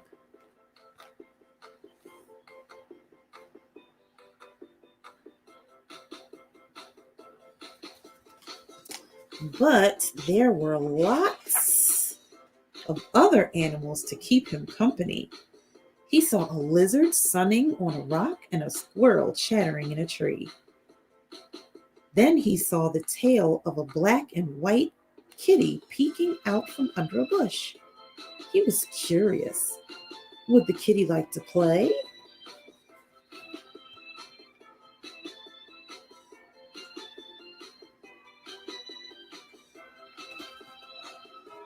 George gently pulled the kitty out. But it was not a kitty. It was a skunk, and it was scared. The skunk lifted its tail and sprayed. Oof! The spray smelled awful. The animals tried to get away. George wanted to get away too, but he could not. The smell was all over him.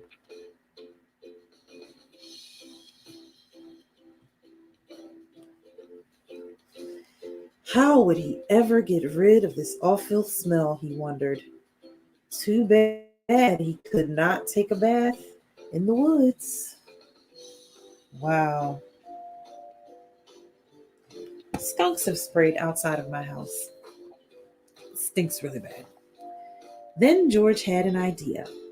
He could wash the smell off in the creek.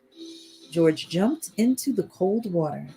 He splashed and scrubbed but he was still smelly. And now he was wet too. But what could he do? George thought and thought. If he climbed up a tree to dry off, would the smell blow away? That is an No, even dry and high up in a tree, George did not smell better. Poor George. He wished he hadn't wandered so far from camp. He wished he were roasting marshmallows with his friend. Suddenly, George heard footsteps heading toward him. Someone was coming. Stinky up a tree, goodness knows.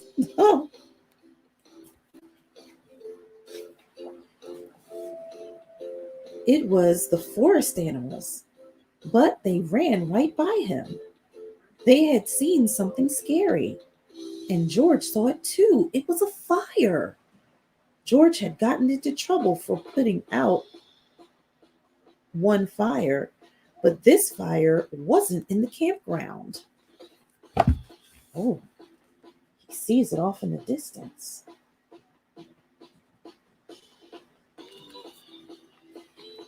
This was an emergency. Quickly, George climbed down the tree and grabbed his bucket. He scooped it full of water in the creek. Then, being careful not to spill, he climbed back up and swung from branch to branch through the trees.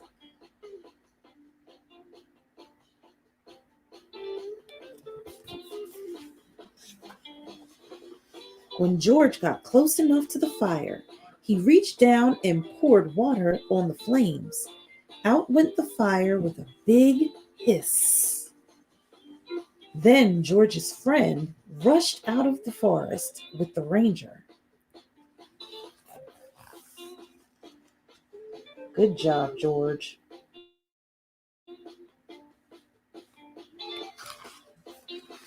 George, he called. I was afraid you would be here. It is a good thing you were here, George, said the ranger. We saw smoke from the campground, but you put this fire out just in time. George was glad to help, and the man with the yellow hat was glad to see George was safe. But he had a funny look on his face. George, what is that smell?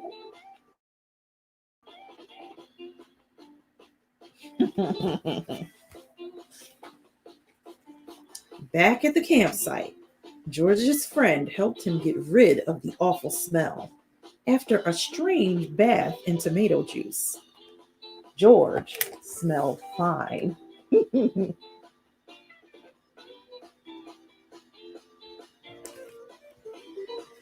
Then the man with the yellow hat invited the ranger to cook dinner with them over their own small campfire.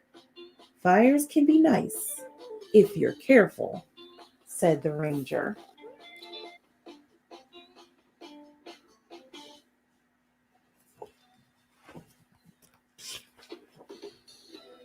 George agreed, especially for roasting marshmallows.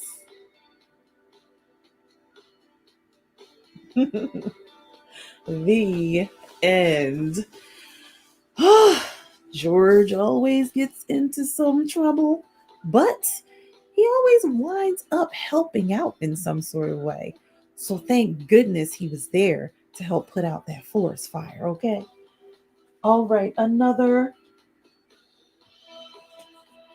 Elephant and Piggy book. Let me see. Which one will we read? Oh, I think we'll read this one. Oh, and I see a classic that we will read after this for my very young ones, okay? So, this Elephant and Piggy book is called Elephants Can't Dance by Mo Willems. They can't? I did not know. Again, this is a book by Mo Willems, and it is a Hyperion Books for Children books, an imprint of Disney Book Group. Gerald!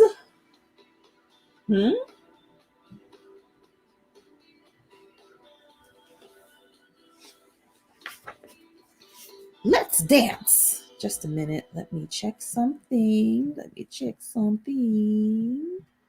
Just a minute.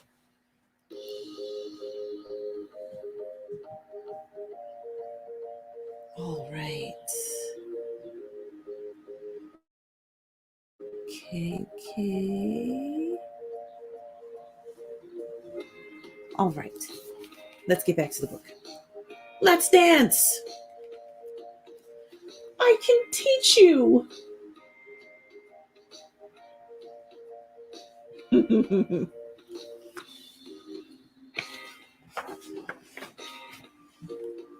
I am teaching all of my friends.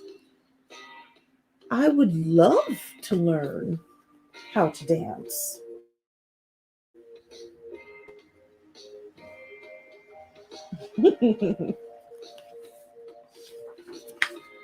But elephants cannot dance. Are you kidding? No. Look it up. Page 11. I did not know that it's documented somewhere that they cannot dance. What Elephants Can Do by Anne Elephant. We must find that book. Gerald, it does not say that you cannot try.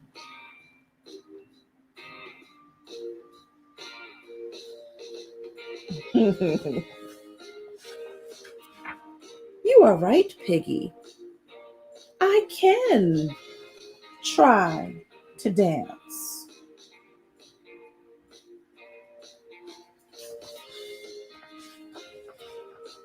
I will try to dance.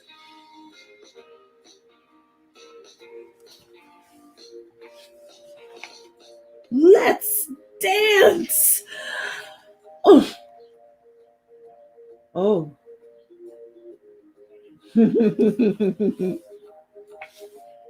Think he tried a little too hard at first. Okay, let's go. Jump with me when I count to 3. 1, 2, 3. Okay. Let's see him jump. Jump!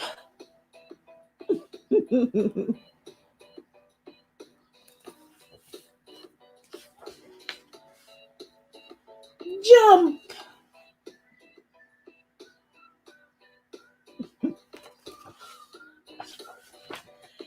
You were a little late on the jump. I was a little late on the jump. We will try again. We will try again.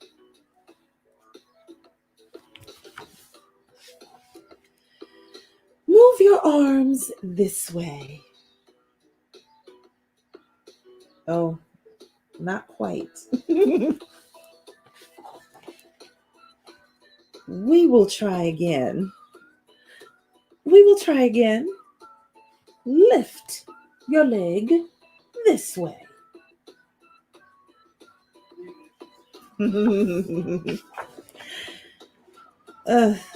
Not quite.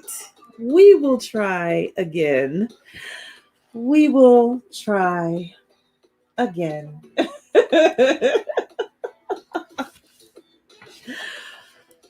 Up, up, down, down.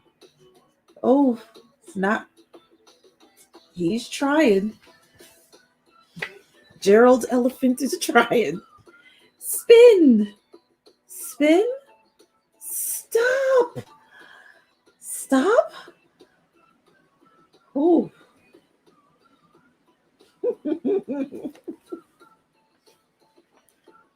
Forward. Forward. Backward. Backward.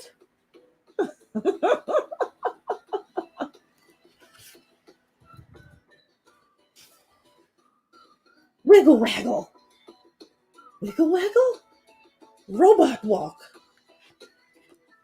Robot walk.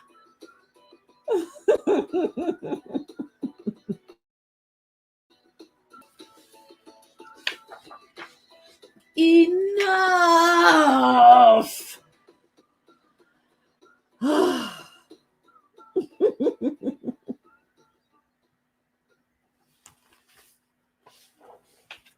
I've tried and tried and tried and tried. A little frustrated.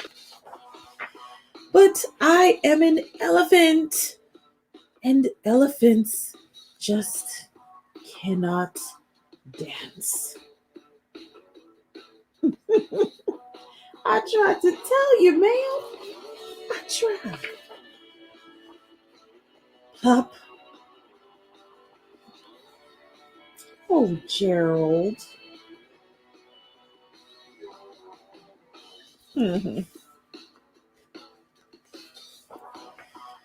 Hello. We are ready to learn some moves.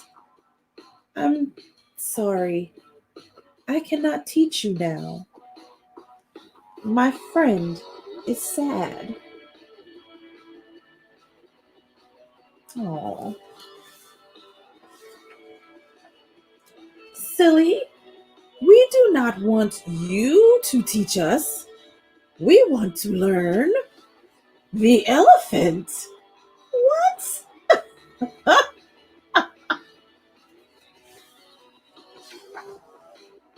Teach me, please. Me too. Me three.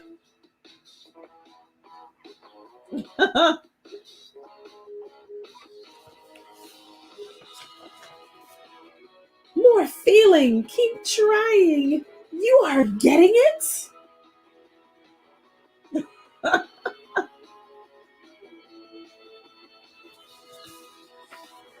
The end. Oh my goodness. So, though Piggy was trying to teach Elephant how to classically dance, Elephant had his own way of dancing, and the squirrels seemed to like it. So, they were like, come on, let's dance, okay? I'm ready to dance, all right? So, sometimes it's hard when you're trying to do something new, but you never know.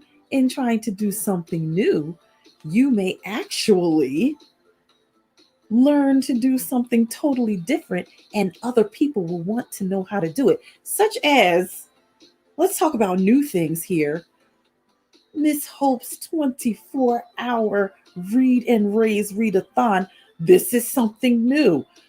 Never did it before. Never really saw it before. But in learning, other people may want to do it too. Raise some money for some worthy causes, okay?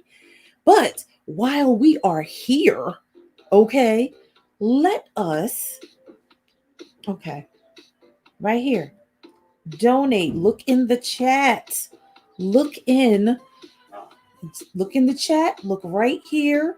And go to that GoFundMe and donate to Action for Early Learning, Ronald McDonald House Charities, and Heifer International. Okay, so in a little bit, I will be sharing with you some videos about these worthy organizations if you have just come on to Miss Hope's Reading Hour, so that you can know where your money's going, okay? So you can know where your money is going. We need you all to donate. All right? So, remember I said that I was going to read you all a classic? So, I think probably every child in kindergarten or in kindergarten or pre-K, or when they start going to daycare, they have heard this story. Okay, they have heard this story. So this is the story of, wait till you see it, the very hungry caterpillar. Yes, the very hungry caterpillar. So this book is by Eric Carle. And this is one of my favorites. And this is a Scholastic Incorporated book. I remember reading this when I was little. Okay? Let's see when this book was written. I always like finding out when a book was published. Let's see. Oh no, it's not there. When was this book published? I didn't see it. I don't see it.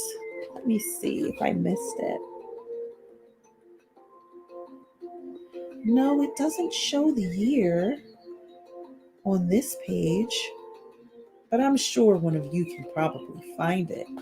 It is an old book, but it's an oldie but goodie. You ever hear that? Oldie but goodie? Oh, yes. So, The Very Hungry Caterpillar by Eric Carle. In the light of the moon, a little egg lay on a leaf. See that little egg?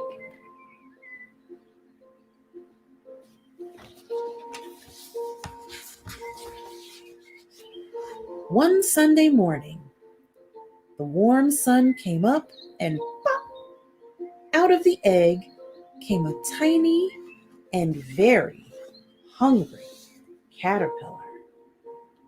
See that little tiny caterpillar?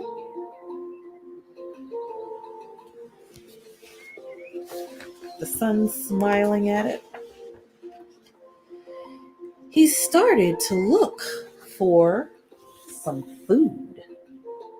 Like, hey, I just got out of this egg. I'm hungry, friends. On Monday, he ate through one apple, but was still very hungry. On Tuesday, he ate through two pears, but he was still hungry. Okay. On Wednesday, he ate through three plums, but he was still hungry.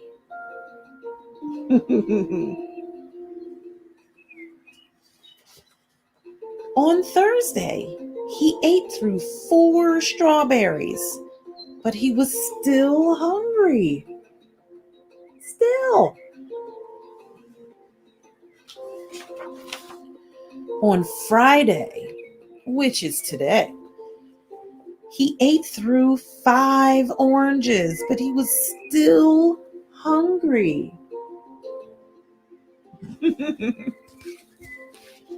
5 oranges. Oh boy. On Saturday, he ate through a piece of chocolate cake, one ice cream cone, one pickle, one slice of Swiss cheese, one slice of salami, one lollipop, one piece of cherry pie, one sausage, one cupcake, and one slice of watermelon. That night, he had a stomachache. Whoa. Imagine eating all of that. You had to be pretty darn hungry. And now you're pretty darn full. The next day was Sunday again. The caterpillar ate through one nice green leaf. After that, he felt much better. Probably I should have been eating leaves anyway. But now that I got to eat some, made me feel a lot better. Now, he wasn't hungry anymore. And he wasn't a little caterpillar anymore. He was a big, fat caterpillar. Woo-wee! Look at that caterpillar.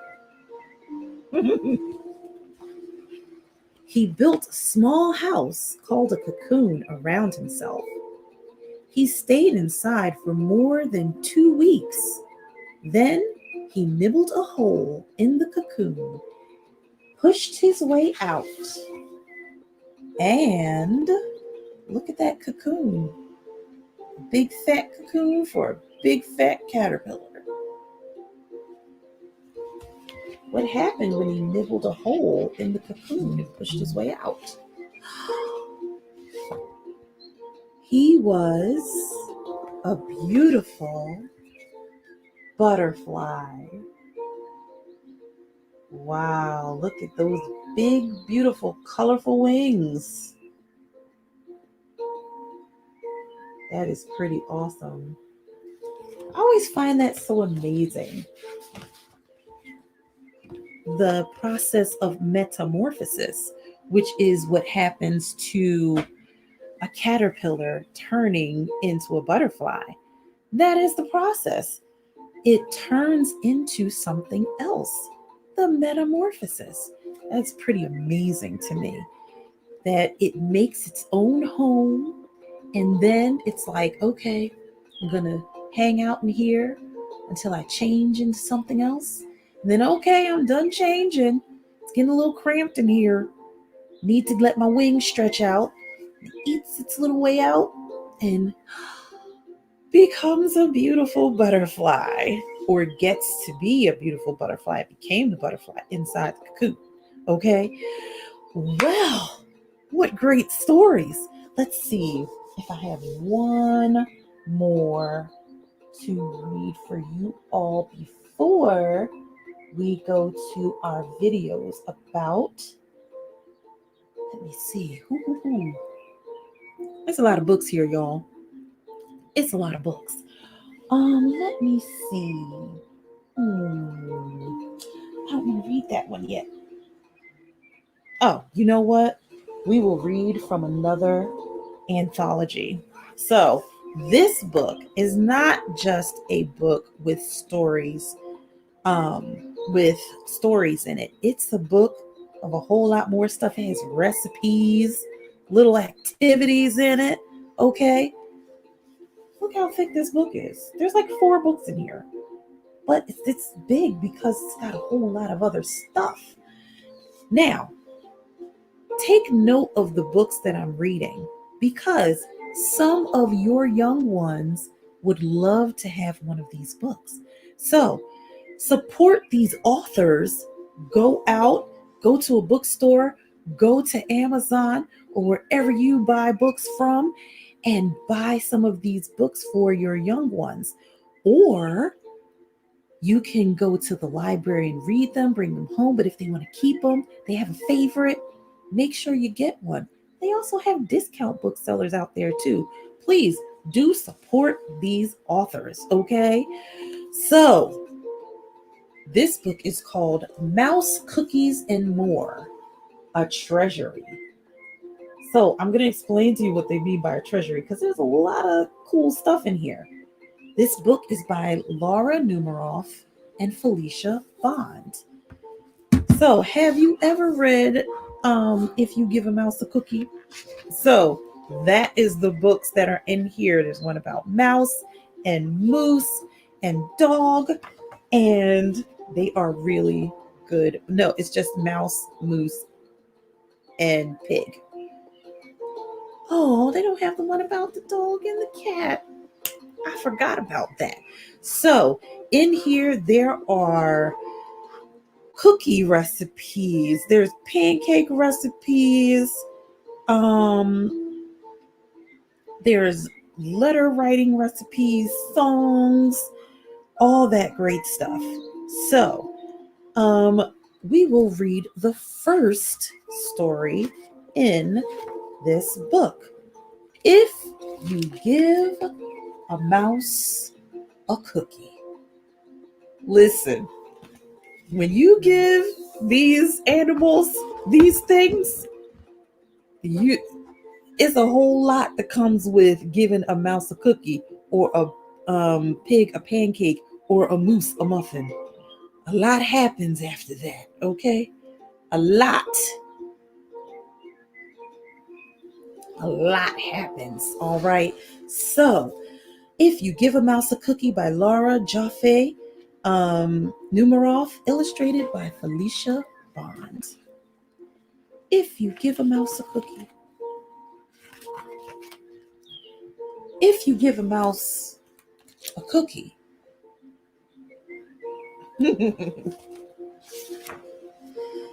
He's going to ask for a glass of milk.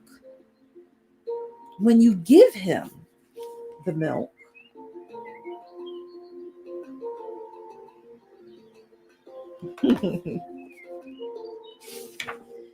he'll probably ask you for a straw. When he's finished, he'll ask for a napkin. A very neat and tidy little mouse.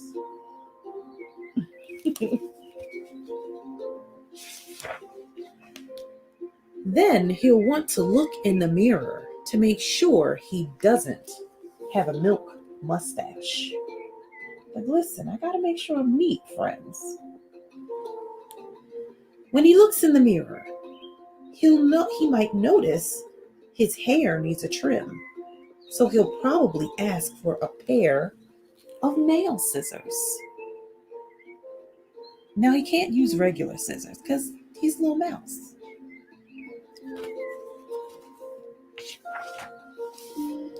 When he's finished giving himself a trim, he'll want a broom to sweep up.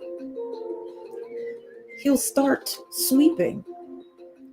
He might get carried away and sweep every room in the house. Look at the trim. I thought he only needed to trim one. That's a lot of trimming. Okay. He may even end up washing the floors as well. When he's done, he'll probably want to take a nap. That's a lot. Every room in the house for a little mouse. You'll have to fix up a little box for him with a blanket and a pillow. He'll crawl in, make himself comfortable, and fluff the pillow a few times. He'll probably ask you to read him a story.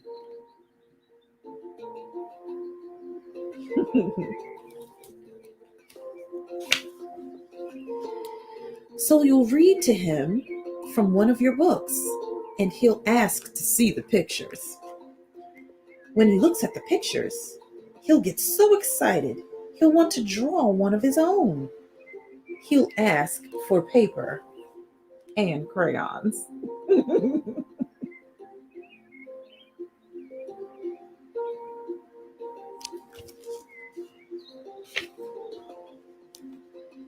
He'll draw a picture. Wow, what a talented and strong mouse. He'll want to sign his, when the picture is finished, he'll want to sign his name. Look at this picture. That's an amazing mouse.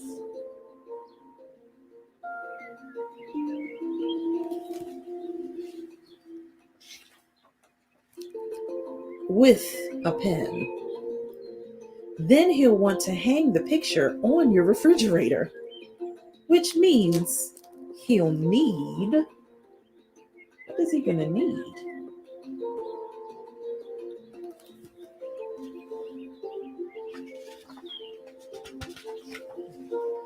Scotch tape. He'll hang up his drawing and stand back and look at it. Looking at the refrigerator will remind him that. What will it remind him of?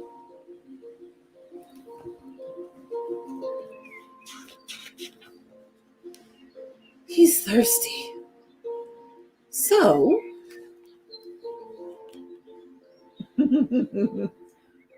poor kid, he's exhausted. He'll ask for a glass of milk. And chances are, if he asks for a glass of milk,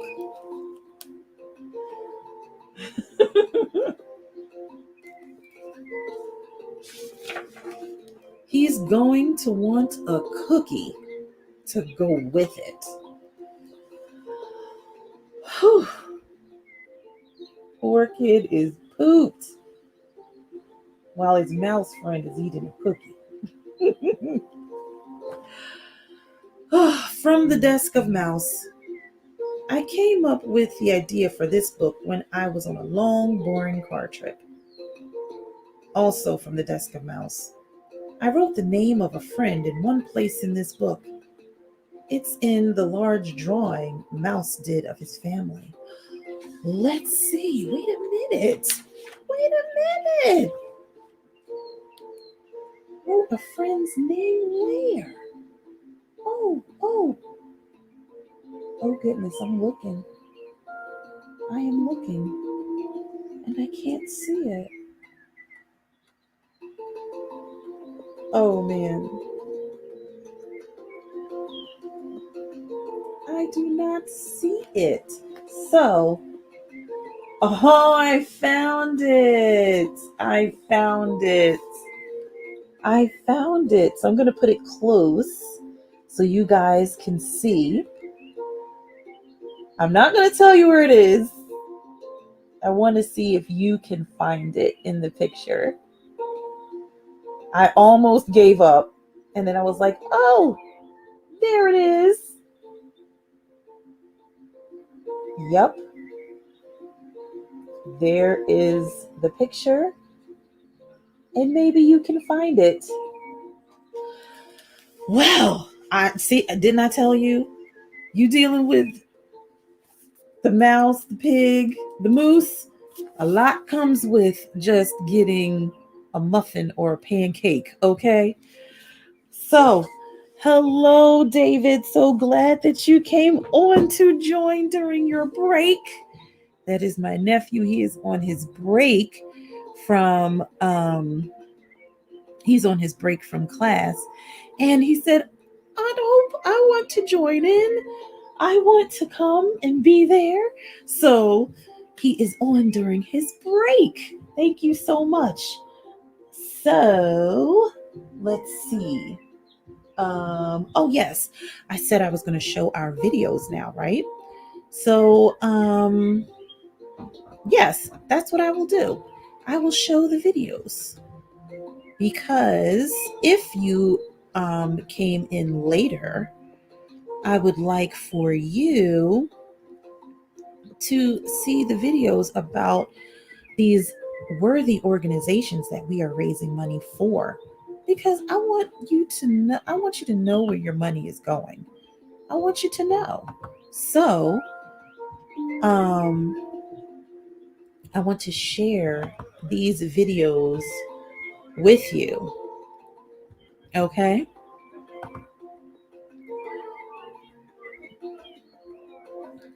Okay. Just a moment.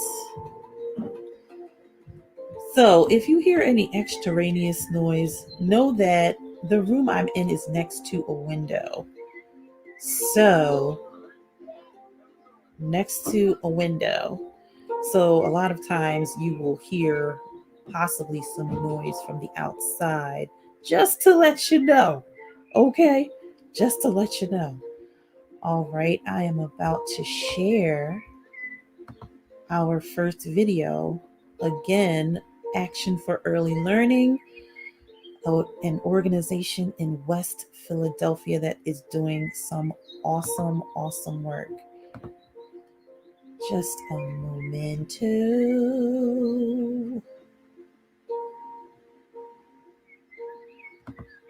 Okay, let's see. All right, let me share. So let me silence our ambiance first. And then I will share. All right.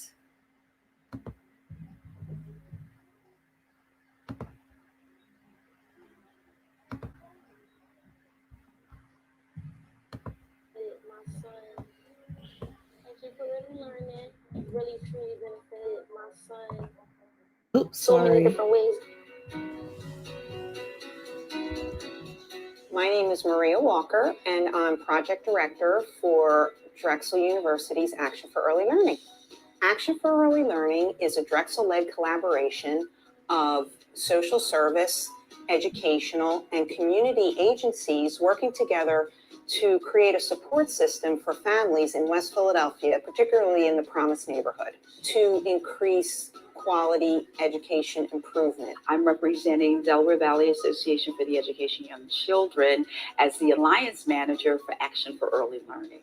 Action for Early Learning Alliance for Child Care Managers is made up of 23 early childhood programs in West Philadelphia. We bring the center directors together, along with teachers sometimes, to the Dornsife Center. And our focus and goal is assisting the early childhood programs in continuous quality improvement. It helps with my staff with professional development, management for classrooms. I was able to grow within the last 3 years being part of the Alliance and having great mentors, working with our facility. It's helping Taylor's Learn Academy to prepare our children for a better future. Teachers and directors are trained to make sure that young children ready for kindergarten. It's a big difference because that child who has not used early childhood education, he starts off behind.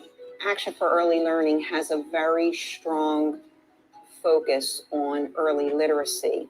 Functional literacy is on the rise, and we need not let these children from 0 to 8 that's coming up right now be that way. So we were able to have a partnership with Read-A-Thon. Their dream and our dream was just to get books in the hands of every single organization that had touch with children. To just improve the quality of the centers wouldn't be enough. If the community didn't buy into it, and if parents didn't understand the reason why it's important to improve those centers, the children wouldn't benefit from the work.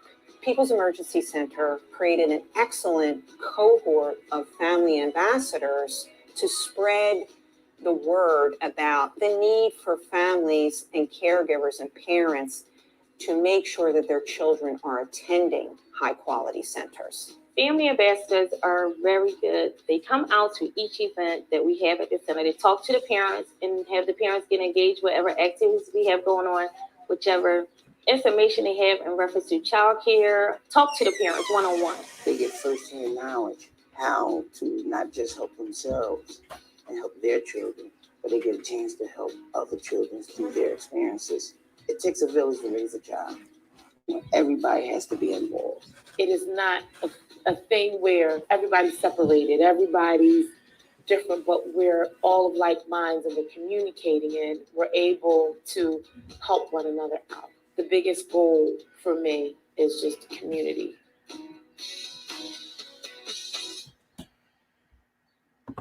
Action for All right. So that is Action for Early Learning. That is what they do. Okay. So they do a lot of stuff. So please do go to the GoFundMe. It is in the chat. I will put it in there again during the next video. So I want to share with you some things that I really would love to share this video with you about the Ronald McDonald House Charities. I'll share this one again about how they started. Okay, just a moment. 19 family. Just a moment. So let me get that video.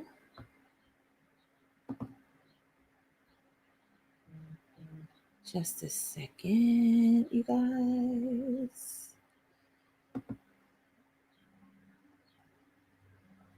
So,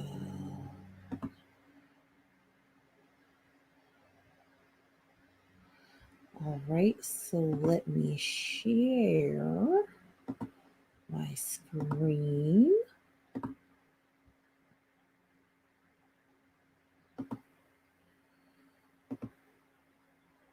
Okay.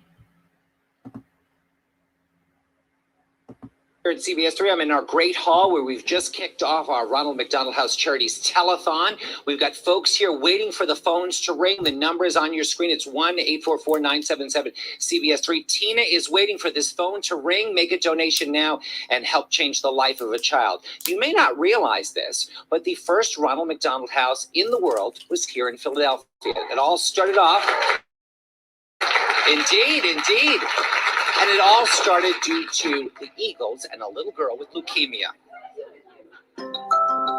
It all began in 1969. Eagles tight end Fred Hill's daughter Kim had been battling leukemia. Fortunately, her treatment was successful. And when Hill returned to work, he approached his co-workers about raising money to fight the disease. They called their effort Eagles Fly for Leukemia.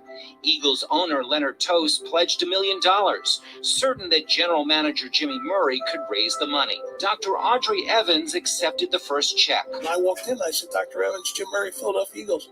She said, what are they? I said, well, we're the football team. I said, we're on television. I don't have a television. And I said, well, we have some cash. Years later, Dr. Evans recounted the conversation in their first meeting. It started when we were in the old children's hospital, which was crowded and cramped, and there was nowhere for parents to stay, so they slept by the bed or somewhere in the hall. And I thought we needed somewhere where they could stay together. And actually, that's what came about. At the time, McDonald's was about to introduce green shakes for St. Patrick's Day. Murray suggested an Eagles promotion to raise cash. I said, how can I get a quarter from each milkshake? That's all I wanted was a quarter. Franchise owners in Philly had an even better idea. Name the house for their clown mascot, and McDonald's would give him every cent. The Shamrock Shake was a hit, and on October 15th, 1974, the first Ronald McDonald House was dedicated on Spruce Street. By 1981, they'd outgrown the house and moved into a 100-year-old Victorian-era mansion on Chestnut Street. It was somebody's home at one time. John Newman has been volunteering here for 22 years. We had 19 rooms in here, and we had the living room was over here, and we had a kitchen down in the back. People who originally owned the house, they had their child's face carved into. Wow, that's this? Into that, yep. And who would know that this meant so much to so many people with children? That's right. Yep. Decades and decades later. By 1995, even the mansion was getting cramped. Our Pat Shiraki reported on a $4 million expansion project. Right now, capacity is 19 families, but that barely scratches the surface of the need that exists. The $4 million expansion project will add 24 new rooms. Now, decades later, what started as a boost from the Eagles has grown steadily. After all, it's a Philly story. It's the best Philly. You can say that. All right, so that is Ronald McDonald House Charities, creating homes for children and families who are dealing with their child having a life-threatening illness or very important life-saving surgery. Sometimes that life-saving surgery takes a very long time of recuperation. They need to stay in the hospital and make sure that there's no infections or anything like that. So the family needs to be close by.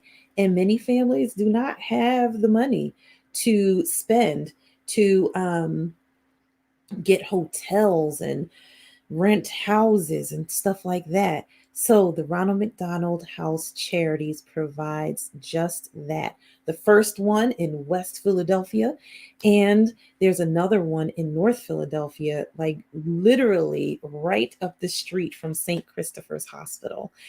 And there are Ronald McDonald houses all over the world to help children all over and their families be able to stay together so that their recuperating time and healing is much better because they have family and loved ones, even their siblings close by.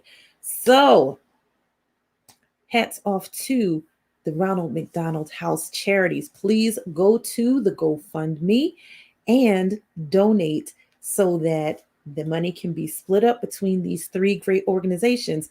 And what is the third organization, you might ask, if you are late to the game coming on to the 24-hour Miss Hope's Reading Hour, Read and Raise-A-Thon? The last one is Heifer International. And I will share with you a video, our video about Heifer International and what they do.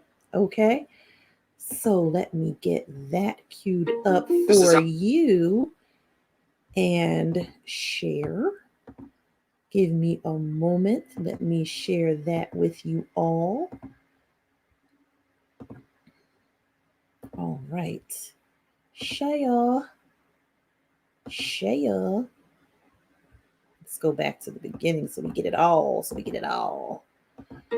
This is Alton Brown for Heifer International. And I used to have a goat. All right, maybe it wasn't a goat. Maybe it was a cow or a water buffalo or a sheep or a llama or trees or chickens or even bees. In which case, a leash would seem perhaps odd. Okay, my goat's not really missing. It went to a family somewhere in the world or even here at home. It went to people who really needed it. But why a goat, you might ask, or a cow, or a water buffalo, or bees? Why not send tractors if you want to help? Well, first, because in most of the places of the world where heifer works, the nearest gas station is a very long way off. And gas probably costs about $1,000 a liter. As for a mechanic, well, that's like in the next country. And let's face it, an animal has a much better engine, one that can move people's lives. You turn it on, it gives you milk, or wool, or eggs. It plows fields, it produces, how can I say this politely, fertilizer that makes crops grow. It's like giving someone a small business because all of those products, the milk, the wool, the eggs, turn into income for medicine, school, clothing, a better home, a sustainable livelihood. And the animals produce livestock because, animals make baby animals. That's what they do. Try that with a tractor sometime. Anyway, the next thing you know, the family is passing on the gift, sharing the animal's offspring and the training that came with it with another family who does the same thing, and so does the next family and the next, until pretty soon you've helped to lift a whole community out of poverty. Cool, huh? You see, Heifer International isn't just about animals and training. It's about the amazing things that happen when people realize they can stand strong all on their own, like the resourcefulness and skills they discover, the communities that grow, the attitudes that change. It's amazing. Suddenly, hope happens, and it's like somebody turned on a switch. And you know what else is amazing? It's the power you have to make the lasting change happen all over the world every day. That's where my goat went. And that's what you start with one gift to Heifer International, a gift that grows, and maybe the best, hardest working gift you'll ever give. And that, my friends, is a recipe for lasting change. All right, that is the truth. Recipe for lasting change. So I put the links back in the chat so that you can see them, so that you can donate and you can come on to be a guest reader if you would so choose to, which I hope that you do, because I would like to have other guest readers come on today. So let me share another video with you all from one of our students. Let me share another one. So after this video, hold on. So after this video, I will share another book by the same author with you, but I won't tell you who the author is just yet. Okay. I won't tell you who the author is just yet. You will see who the author is. And when you see it, you're like, oh, okay. Give me a moment. I want to get some ambiance for the reading, of course. You always have to have some good ambiance, okay? Some good music to read to. Oh, so I may not be able to play the music for it to read, for the student to read to for this book, only because I want you to be able to hear him. But let me share his story. Another Martha Washington student. Thank you so much. I cannot wait, everyone. I cannot wait until I can come into their class and say thank you, okay? Because it just was so wonderful. And I'm looking forward to some more, because apparently they are still recording some books for me. So I look forward to sharing more of those with you later on today. All right, so let me share. Oops, come on, share screen. Let me share that with you guys. All right. Let me share. Go back to the beginning. One of our young gentlemen. Here we go. Today I'll be reading The Foot Book by Dr. Seuss.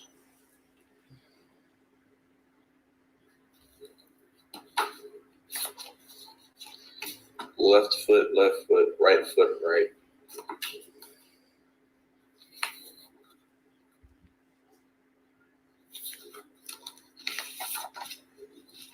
Feet in the morning, feet at night. Left foot, right.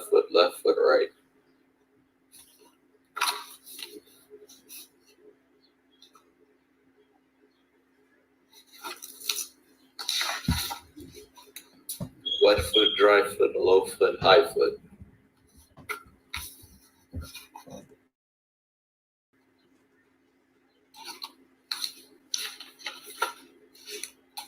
Front feet, back feet, red feet, black feet.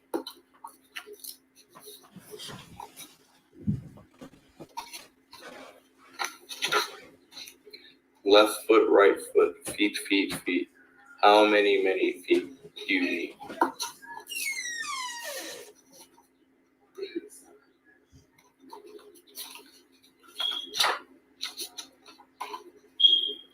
Slow feet, quick feet, trick feet, sick feet.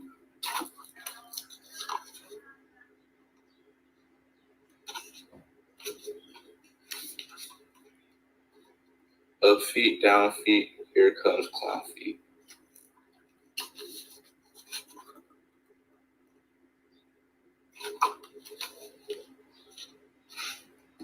Small feet, big feet, here come pig feet.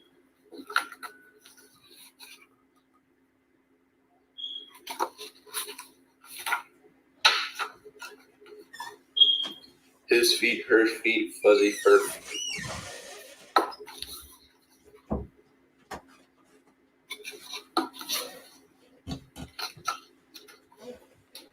Just checking in with you. In the house and on the street, how many feet you meet?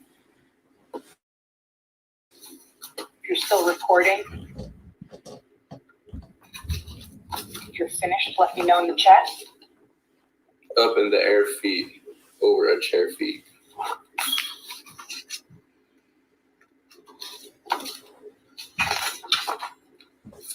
More and more feet, 24 feet.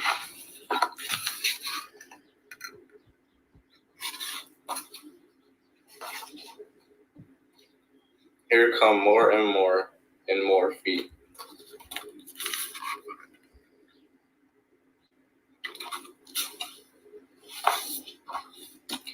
Left foot, right foot, feet, feet, feet. Oh, how many feet you meet.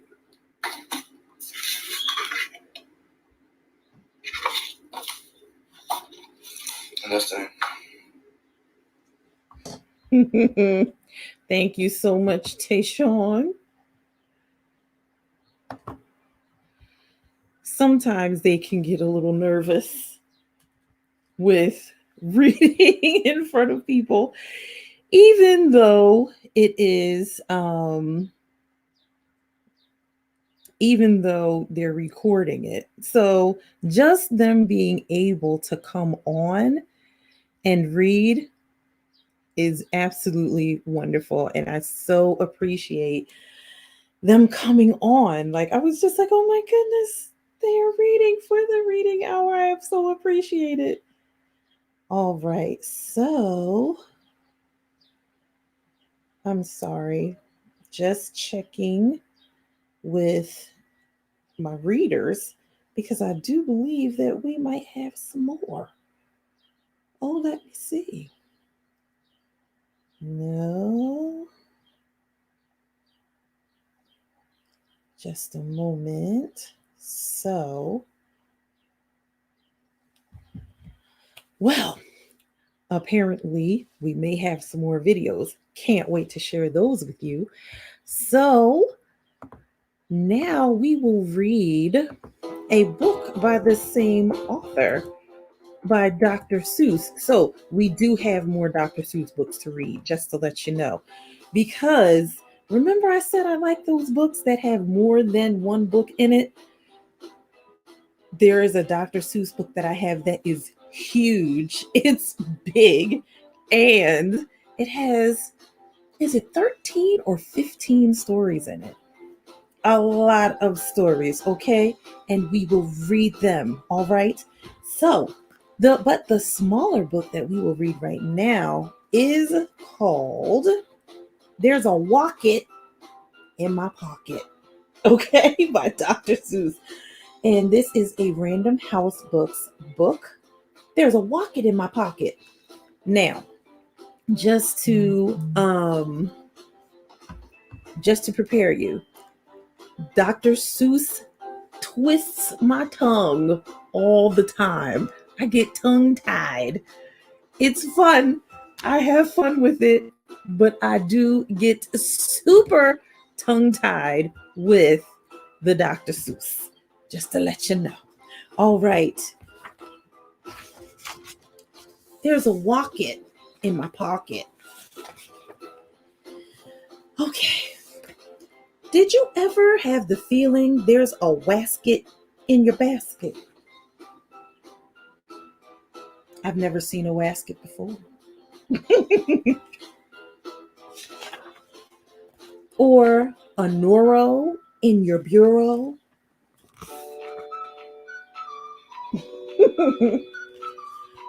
Or a wasset in your closet. Oh, look at it. Whoa. It's a pretty tall, weird looking thing there. Sometimes I'm quite certain there's a dirtin in the curtain. Sometimes I have the feeling there's a zlock behind the clock.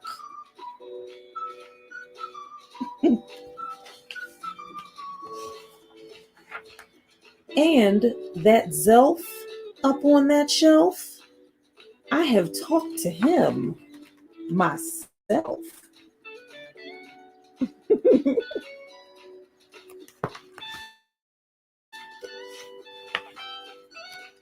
That's the kind of house I live in.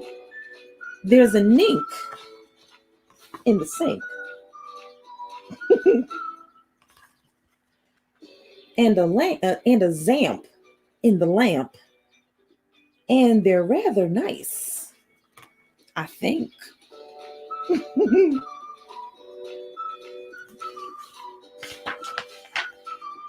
Some of them are very friendly, like the yacht in the pot.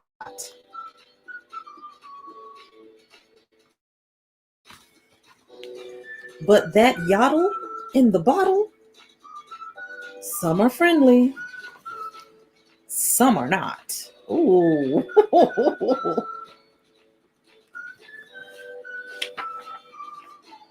I like the Zabel on the table and the Gare under the chair. I don't know. I'd be a little freaked out by the one under the chair. But the Bofa on the sofa, well, I wish he wasn't there. Yeah, he's kind of big.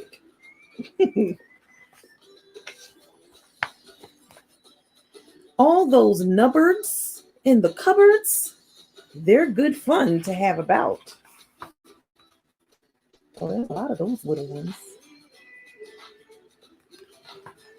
But that noose brush on my toothbrush, him, I could do without. That's something pretty big on your toothbrush, okay? That's something pretty big on a toothbrush. The only one I'm really scared of is the Vug under the rug. Yeah, I think I might be scared of that one too.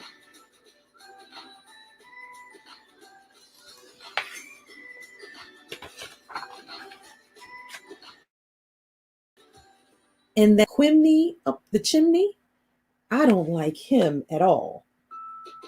It makes me sort of nervous when the Zal scoots down the hall.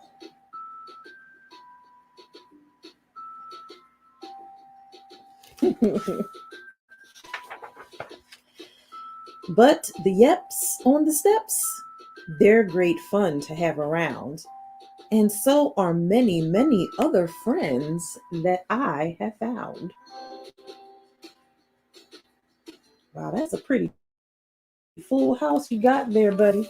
It's a pretty full house.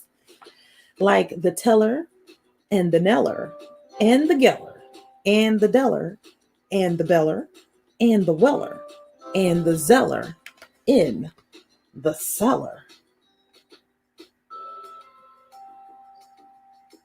It's a full house, man. And the Geeling on the ceiling and the Zower in my shower.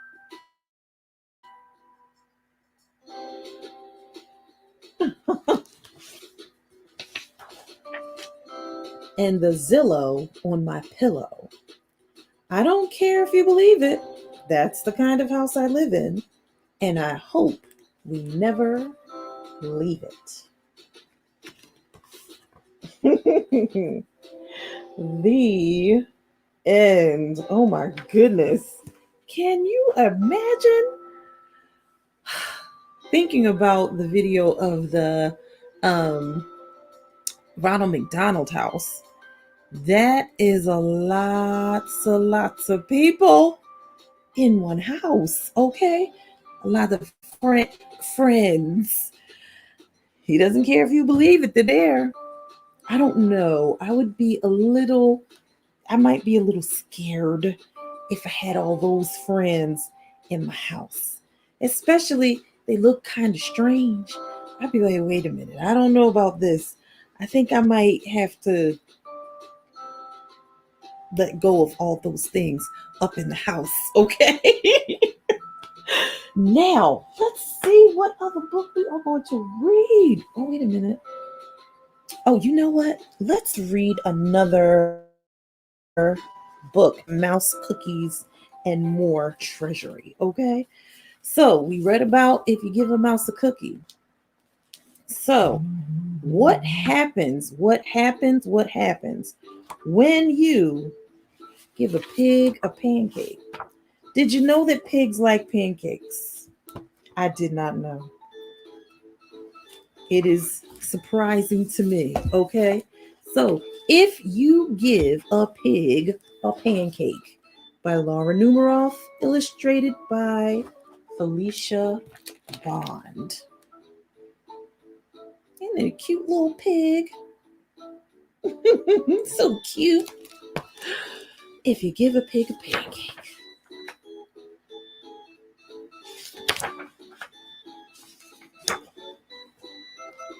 So, if you give a pig a pancake, let's find out what happens if you give a pig that pancake. She'll want some syrup to go with it. You'll give her some of your favorite maple syrup.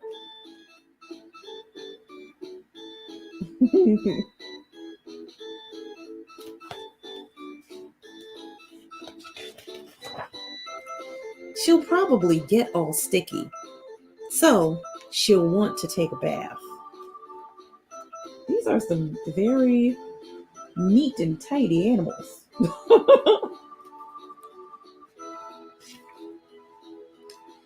She'll ask for some bubbles. When you give her the bubbles, she'll probably ask you for a toy.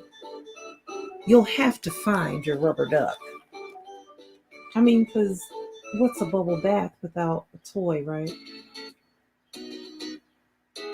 A toy or a book.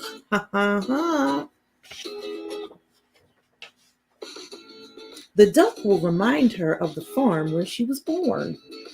She might feel homesick and want to visit her family. Aww. Oh, that's a lot of bubbles. Poor pig. She'll want you to come too. She'll look through your closet for a suitcase. Wait a minute, we're going on a trip? I thought we were just taking a bath.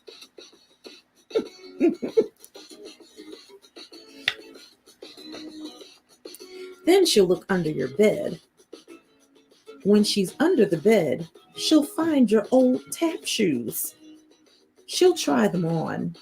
She'll probably need something special to wear with them. Oh, wow.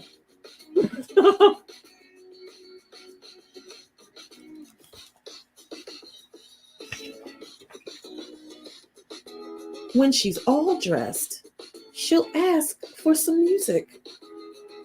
You'll play your best piano piece, and she'll start dancing. Wow.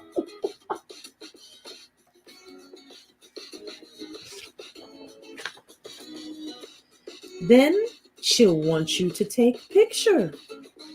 So you'll have to get your camera. Because how else are you going to take a picture, ma'am? How else?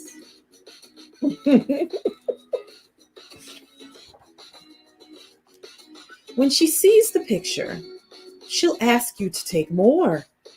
Then she'll want to send one to each of her friends. Wow. Ooh. You'll have to give her some envelopes and stamps and take her to the mailbox. On the way, she'll see the tree in your backyard. She'll want to build a tree house. Wait a minute, we were on our way to the mailbox. Oh man. So you'll have to get her some wood, a hammer, and some nails. When the tree house is finished, oh, we still haven't taken your pictures to the mailbox. Oh. She'll want to decorate it. She'll ask for wallpaper and glue. Oh my goodness.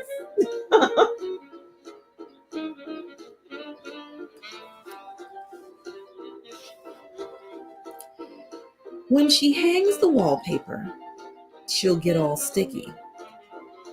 Feeling sticky will remind her of your favorite maple syrup. She'll probably ask you for some.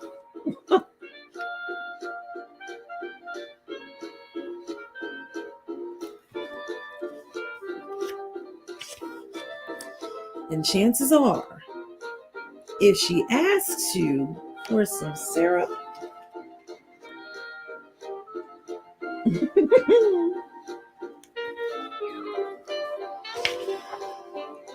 she'll want a pancake to go with it. Oh, poor girl. Pig is just as happy as can be, and our girl is exhausted.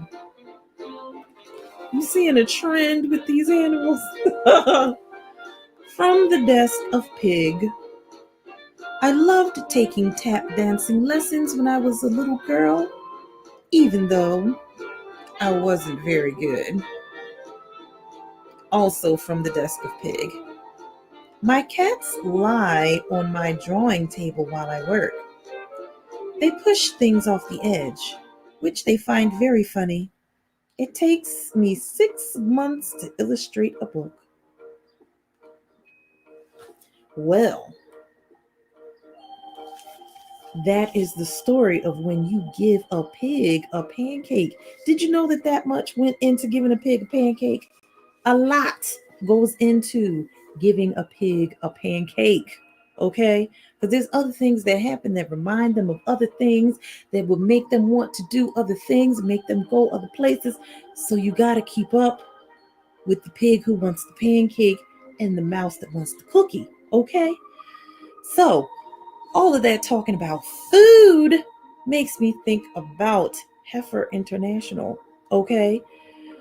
And how they give livestock and farming equipment to people all over the world, not just all over the world, but even right here in the United States to promote farming, sustainable farming, as sustainable businesses that help families make money, which helps families be able to send children to school, to take care of their homes, all of that great stuff. So, if you like what they're doing, and who would not like it? Who would not like it? I would encourage you to please share our 24-hour broadcast and go to the GoFundMe link and donate, okay? So, please do go and donate so that we can raise some good money for some good causes, okay? Now let us see. What book shall we read now? So I'm going to tell you right now, I didn't come up with like a certain list for certain hours, except for our evening hours. I have some special books for that. I do have some special books for that. So, let's see. So we do have, oh, wait a minute. Let's read this classic book. Okay, so this book is a classic book. 60th anniversary. It says it on the cover. Now, I think I read this book when I was younger, but I didn't really remember because it was so long ago. But this book is a classic. It is way older than I am, but it is still an amazing book. Amazing little book, too. So, this book is called Harold and the Purple Crayon by Crockett Johnson. You see that 60 right there? 60th anniversary. Okay? This book has been out for a long time. Let's see when this book was published. It was originally published in 1955. Oh my goodness. It's an oldie but goodie. I'm telling you, Books can get old, but they never stop being good. Never. Okay? So, let us read Harold and the Purple Crayon. Oh, let's see who the publisher of this book is. Harper Collins Publishers Book. One evening, after thinking it over for some time, Harold decided to go for a walk in the moonlight.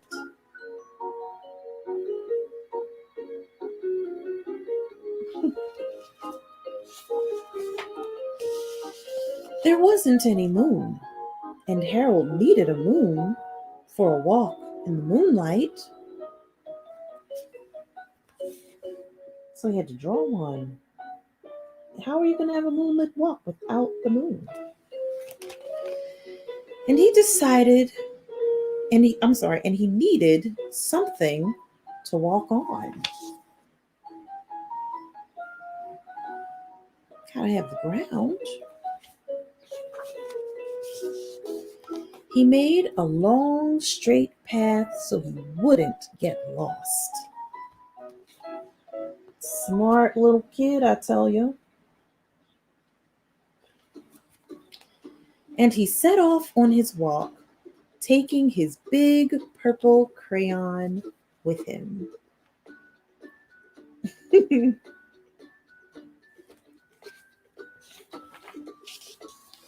But he didn't seem to be getting anywhere on the long, straight path. So he left the path for a shortcut across the field, and the moon went with him.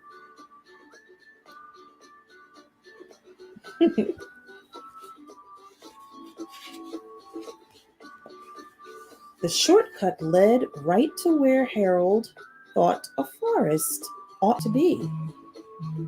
He didn't want to get lost in the woods, so he made a very small forest with just one tree in it. Smart.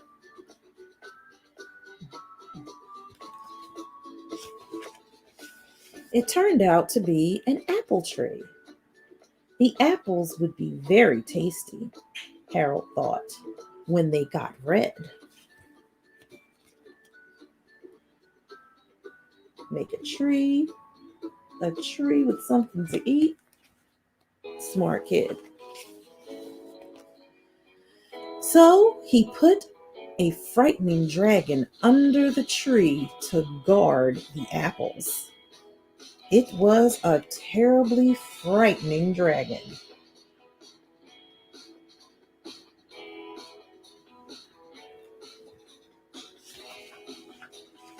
It even frightened Harold. He backed away, his hand holding the purple crayon shook.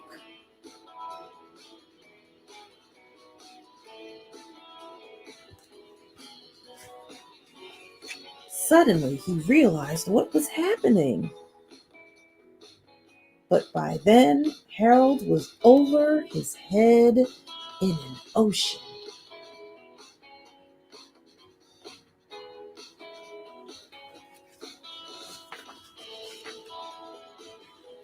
He came up, thinking fast, and in no time, he was climbing aboard a trim little boat.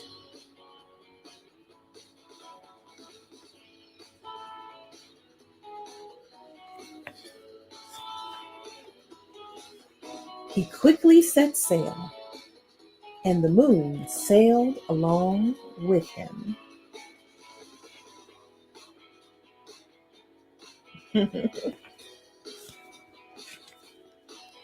After he had sailed long enough, Harold made land without much trouble.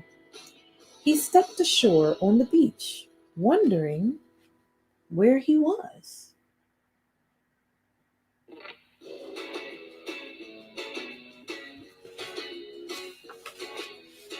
The sandy beach reminded Harold of picnics, and the thought of picnics made him hungry.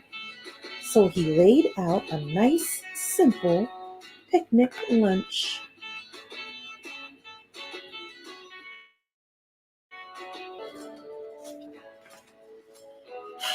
There was nothing but pie, but they were all 9 kinds of pie that Harold liked. Oof, I can see him having a little bit of a stomach ache. All pie, that's it? When Harold finished his picnic, there was a lot left. He hated to see so much delicious pie go to waste.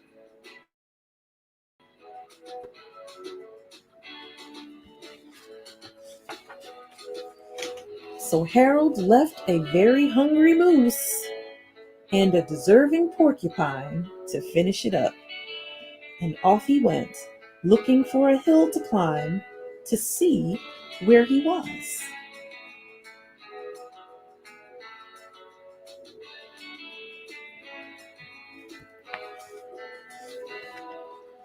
Harold knew that the higher, the farther he could see, so he decided to make a hill into a mountain. If he went high enough, he thought, he could see the window of his bedroom.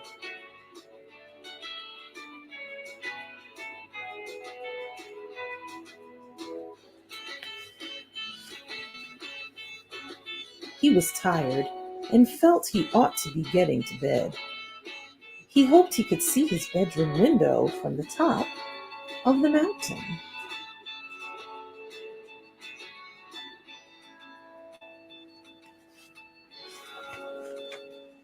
But as he looked down over the other side, he slipped. And there wasn't any other side of the mountain. He was falling in thin air.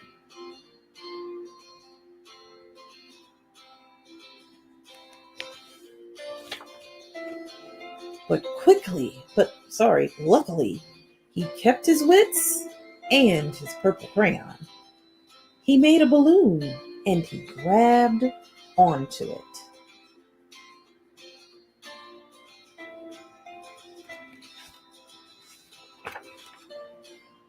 And he made a basket under the balloon big enough to stand in.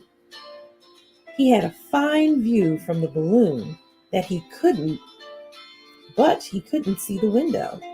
He couldn't even see a house.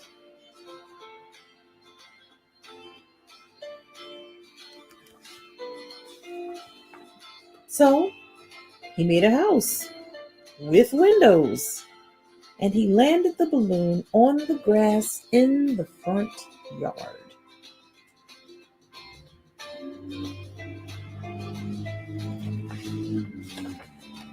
None of the windows was his.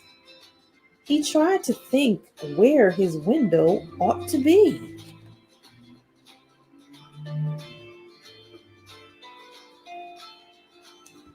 That's a little scary. I can't find my house. He made some more windows. He made a big building full of windows.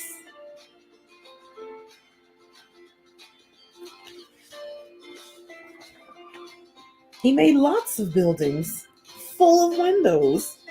He made a whole city full of windows. I think he got a little carried away with the windows.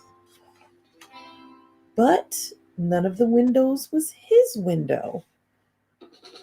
He couldn't think where he might be.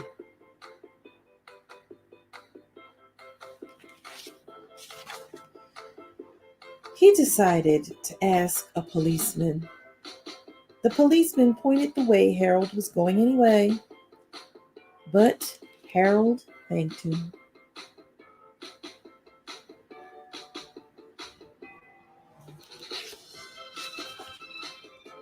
And he walked along with the moon, wishing he was in his room and in bed. Then suddenly, Harold remembered. I wonder what he remembered.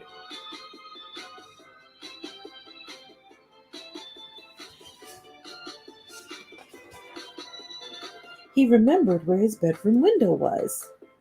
It was he remembered where his bedroom window was when there was a moon. It was always right around the moon.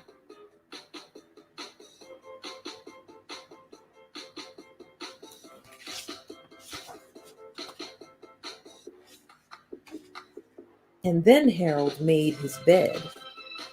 He got in it and drew up the covers.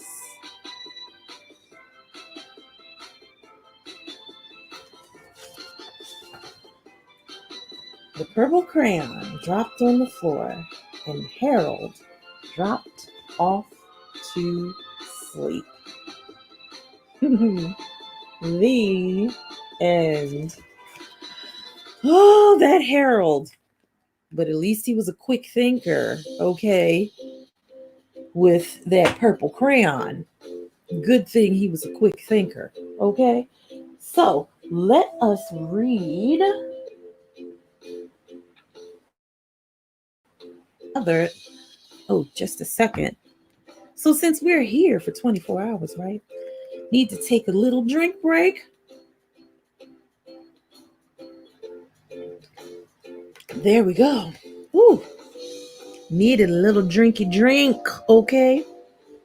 So let us read another story from Curious George, the Curious George Treasury. Let me see. Oh, wow. Yeah, let's read this one. Curious George visits a toy store. Can you imagine what kinds of things he can get in at the toy store? Okay. Curious George visits a toy store by Margaret and H.A. Ray. Illustrated in the style of H.A. Ray by Martha Weston, a Houghton Mifflin Harcourt book. This is George. He's a good little monkey and always very curious. Today was the opening of a brand new toy store. George and the man with the yellow hat did not want to be late.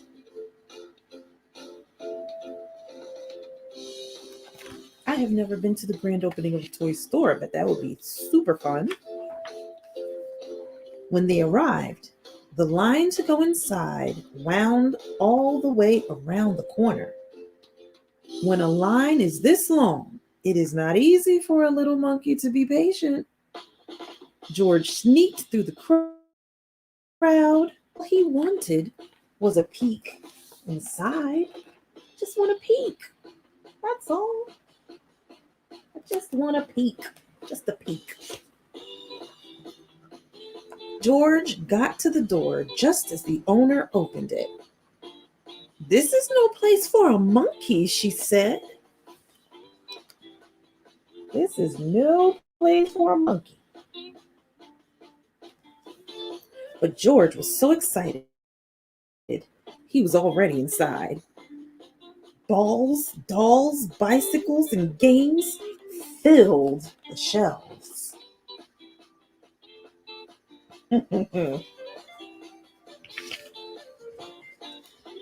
There were so many toys. George didn't even know how some of them worked.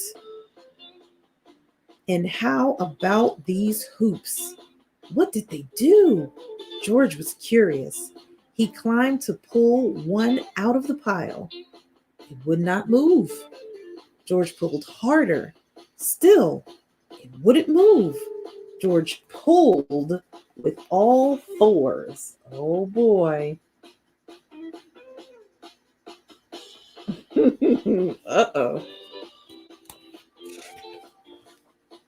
Suddenly, there was a terrible crash. Red, blue, green, and yellow hoops bounced up and down and everywhere. "Look!" exclaimed a boy, bouncing up and down himself. "Why haven't I seen one of these? Why? I haven't seen one of these in years," said the boy's grandmother. That would be pretty cool seeing them bouncing up and down the hall on the aisle.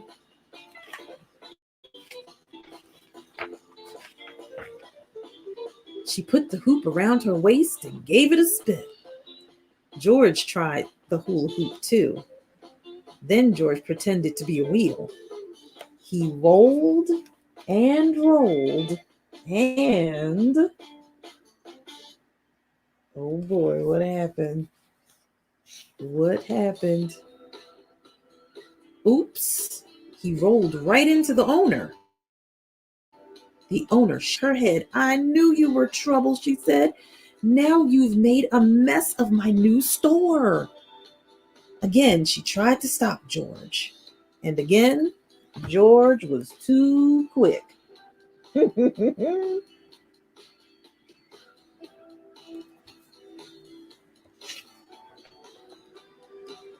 In only a second, he was around the corner and on the highest shelf.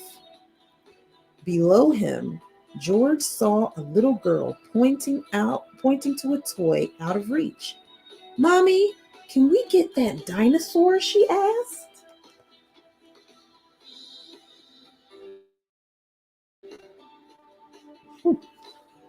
George picked up the dinosaur and lowered it to the girl. She was delighted. So was the small boy next to her. Could you get that ball for me, please? He asked George. George reached up and grabbed the ball and bounced it to the boy.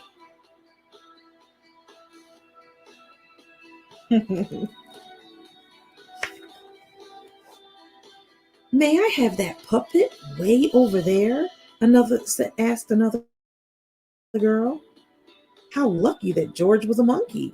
He swung off the shelf, hung onto a light, picked up the puppet, and put it right into her hands.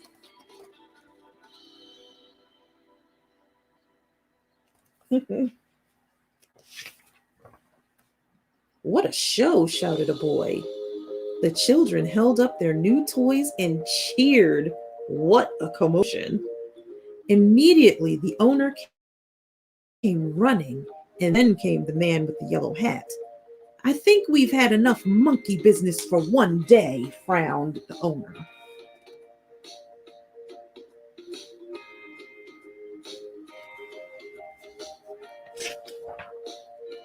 Just then, a girl got in the long line to pay.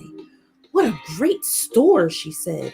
What a great idea to have a little monkey helping you, her father told the owner. I guess you're right, the owner replied, smiled. Then she gave George a special surprise. Thank you, George, she said. My grand opening is a success because of you. Perhaps monkey business is the best business of all.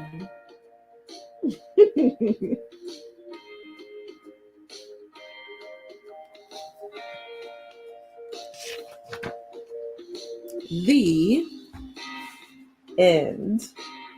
Wow, he got his own uniform and everything. Good job, George. See, even though George can get into some things, he's always very, very helpful. He helped to put out the forest fire. And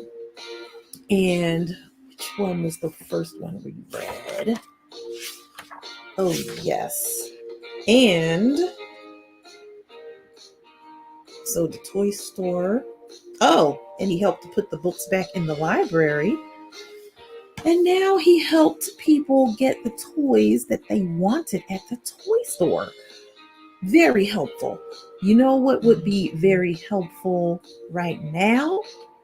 What would be very helpful right now is if you went over to our GoFundMe page and donated to our 3 organizations that we are raising money for today through the Miss Hope's Reading Hour 24-hour Read and Raise Read-A-Thon. Okay? So please go over to the GoFundMe page. As you can see, the site is right here. And it's in the chat. So if you go through the chat, you will see the link. as well. If you are interested in being a guest reader, please go to the link that says sign up. Okay. So don't just go. So you can go to the StreamYard link. But remember, I told you guys that there are 6 segments to this 24-hour read-a-thon because you can only stay on for a certain amount of time. And I don't want to get cut off from you guys. I don't want that to happen. Okay. So we will sign off a little bit before the 4-hour mark, and then we will come back in like a few minutes after the next cycle is supposed to start. I'll let you know when that happens. So, with the StreamYard link, if you want to just come on and say, listen, I love what you're doing. I love who you're raising money for. I want to come on and read a book in my house, a children's book. I would like to read it for everyone to hear. So if you click on the StreamYard link, I will see you show up and I will let you in to read. Remember, you got to be respectful because this is for children. Most importantly, you got to be respectful and appropriate and make sure that the book is appropriate for children. Any kind of shenanigans, Miss Hope will have to kick you out. We don't want to do that today, do we? We don't want to do so. If you would like to come on as a guest reader, you can either sign up on the Google form and I will see that, or you can just come in with the StreamYard link that will be in the chat. Okay? So do know for each cycle, each block of time, the StreamYard link will change. It will change. It will not stay the same for this first block. When we get into the second block, it will be a different link. But the sign up for you, sign up and be a guest reader, and for me to know what time you want to come on, that will not change. And neither will the most important link here, this GoFundMe link. This will not change. So please do go to that link. Be like George. Be a helper. Please be like George. Be a helper. Come on and donate to West Philadelphia Action for Early Learning, the Ronald McDonald House Charities, and Heifer International. Okay, so I do believe that before we end our first block, we have time for maybe 1 or 2 more books. Okay, so let's see which books that we are going to read. Let's see.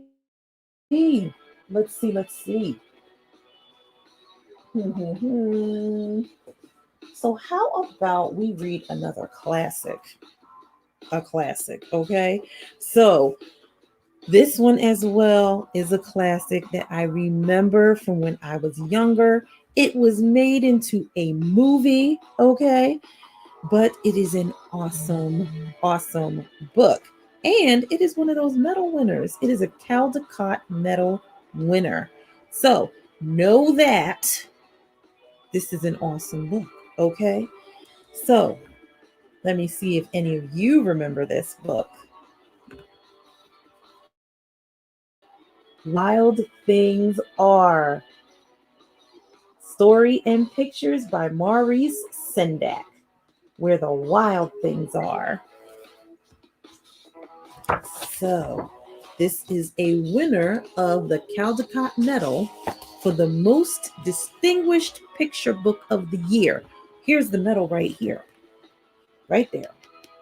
That is what the Caldecott Medal looks like. Okay? They put a little foil on the book to let you know that it won this medal. And that's what the Caldecott Medal is for. It is for the most distinguished picture book of the year, not of the month, not of a few months, of the year. Okay? So let us read this book, Where the Wild Things Are by Maurice Sendak. find out who the publisher of this book is. So, this is a HarperCollins Publishers, and this is also a classic. This book was written in 1963. 1963, okay?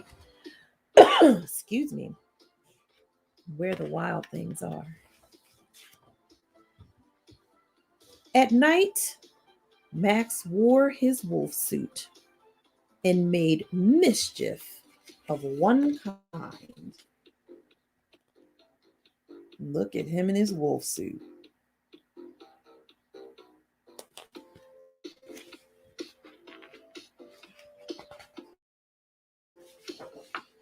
Of one kind and another. Oh no, he's messing with the dog.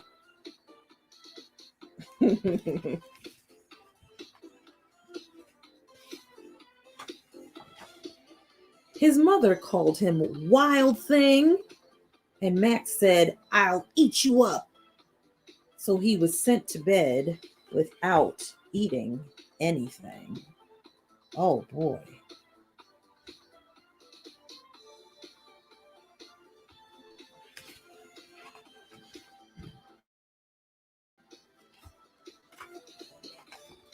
That very night, in Max's room, a forest grew. Wow.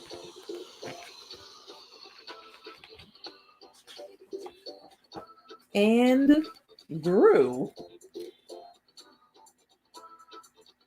Whoa.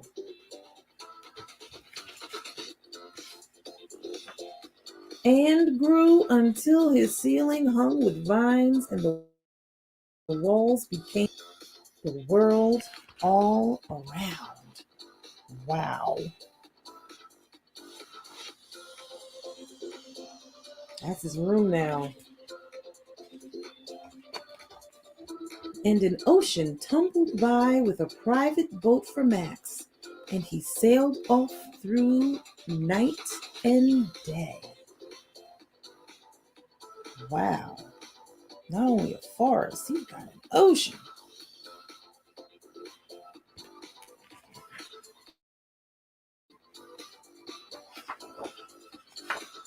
And in and out of weeks, and almost over a year, to where the wild things are.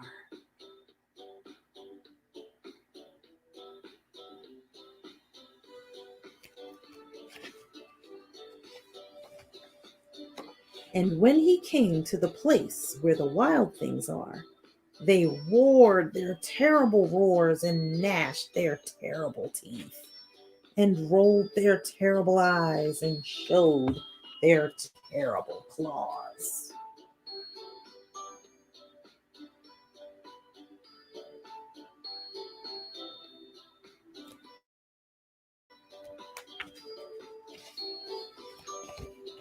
Till Max said, "Be still," and tamed them with the magic trick of staring into all their yellow eyes without blinking once, and they were frightened and called him the most wild thing of all.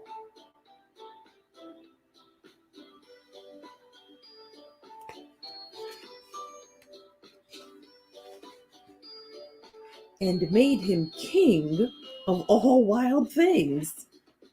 And now, cried Max, let the wild rumpus start.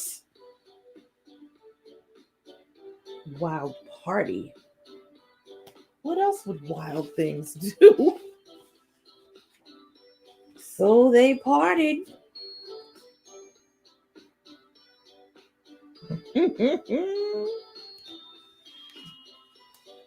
And they partied.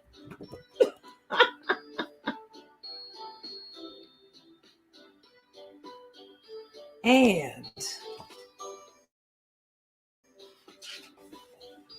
they partied some more.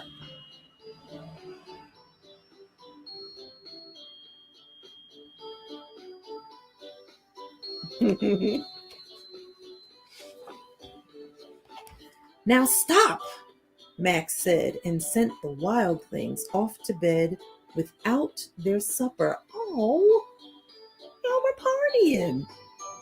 And Max, the king of all wild things, was lonely and wanted to be where someone loved him best of all. Then all around, from across the world, he smelled good things to eat. So he gave up being king of where the wild things are. The smell of home cooking. That might bring any wild thing in. Okay.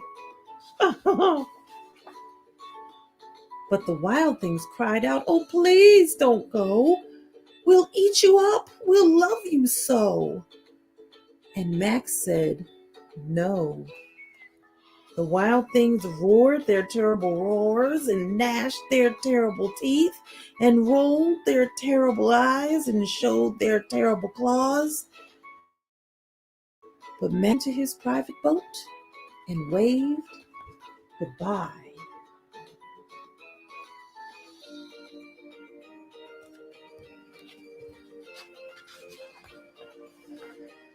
And sailed back over a year and in and out of weeks and through a day.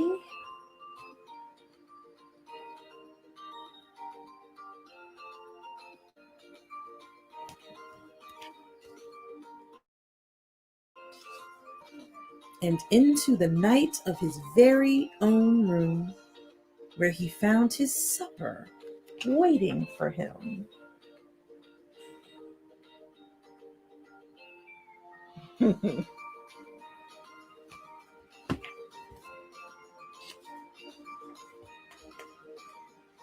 And it was still hot.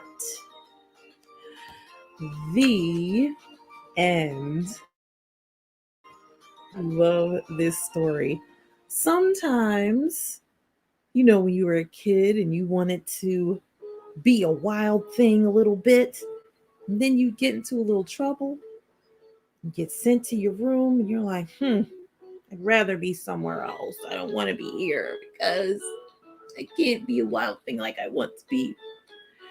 But then you imagine yourself being somewhere else, and then you're like, it's fun for a little while, but I need to be somewhere where someone loves me and can hug me, someone I know, familiar places and feelings and smells like your mom or your dad or your grandmom or your aunt or your uncle's good cooking. So you make the decision, I think I want to go back home, even if I just went away in my mind. So you come back, and guess what? All the things are there that will love you and cuddle you and hold you, just like that warm supper that was still hot. Oh, I love this book. Love it, love it, love it.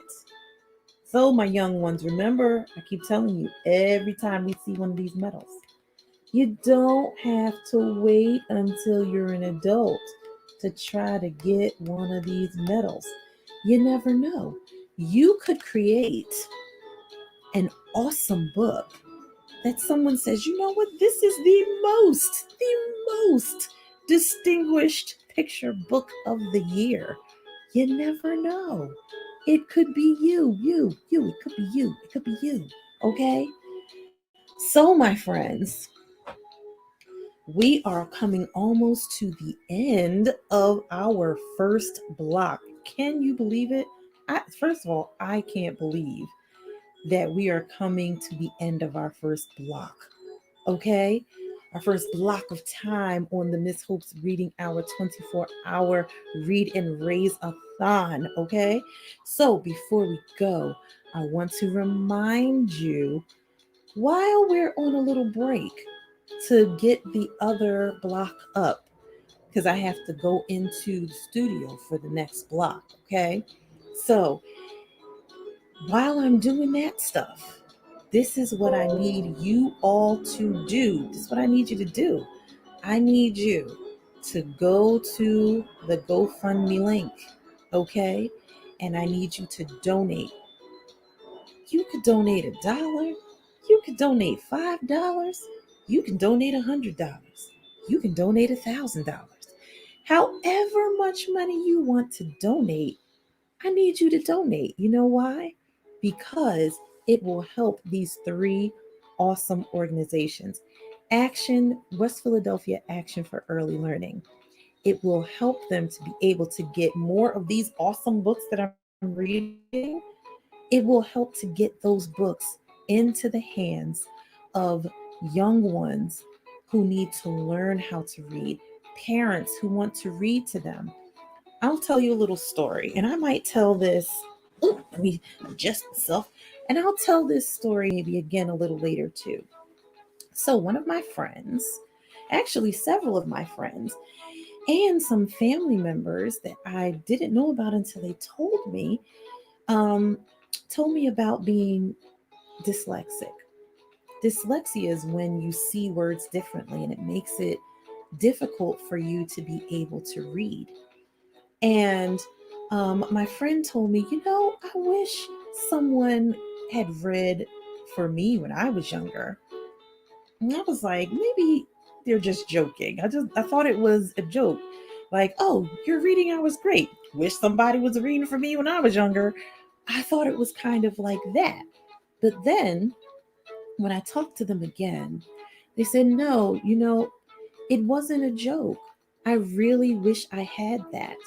I wish I had hearing someone read, because hearing it helps me to know when to stop at certain places, when to stop reading, how, like, the cadence of reading. It helps. It also helps with being able to hear new words in the context of a story. So you hear a new word, you're like, I don't know what that word means. But then you hear it within the story. You're like, oh, I think I may know what that word means. Does it this? And then someone can say, yeah, that's exactly what it means. So reading aloud to young ones and older young ones, it helps them to learn new vocabulary and new words that they can understand and then use when they become adults like us, or when they're young adults, or while they are still young ones. Okay. So never, ever, ever mistake the wonderful part about reading aloud. Even if the child cannot see the words, they are hearing them. And when children hear more words, they learn more words. So learning words doesn't just come from when you are reading them on a page. Learning words also comes from them hearing more words, learning more words out in their environments. So never mistake the wonderfulness of reading aloud to children.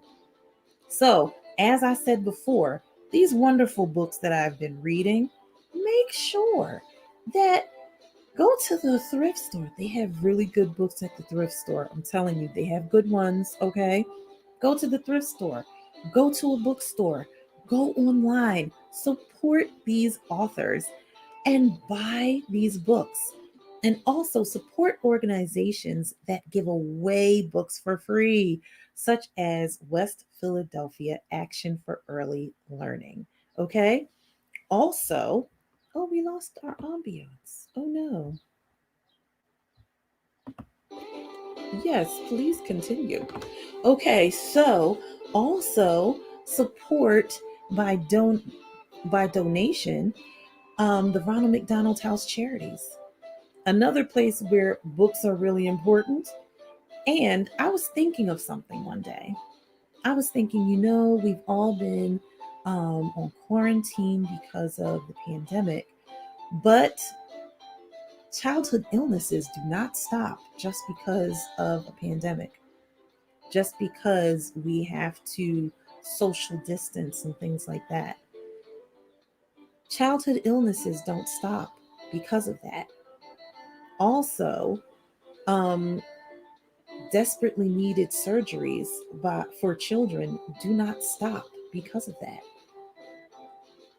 They still go on, and parents and families still need some place to stay so that they can be close to their children and not cramped up in a hospital room.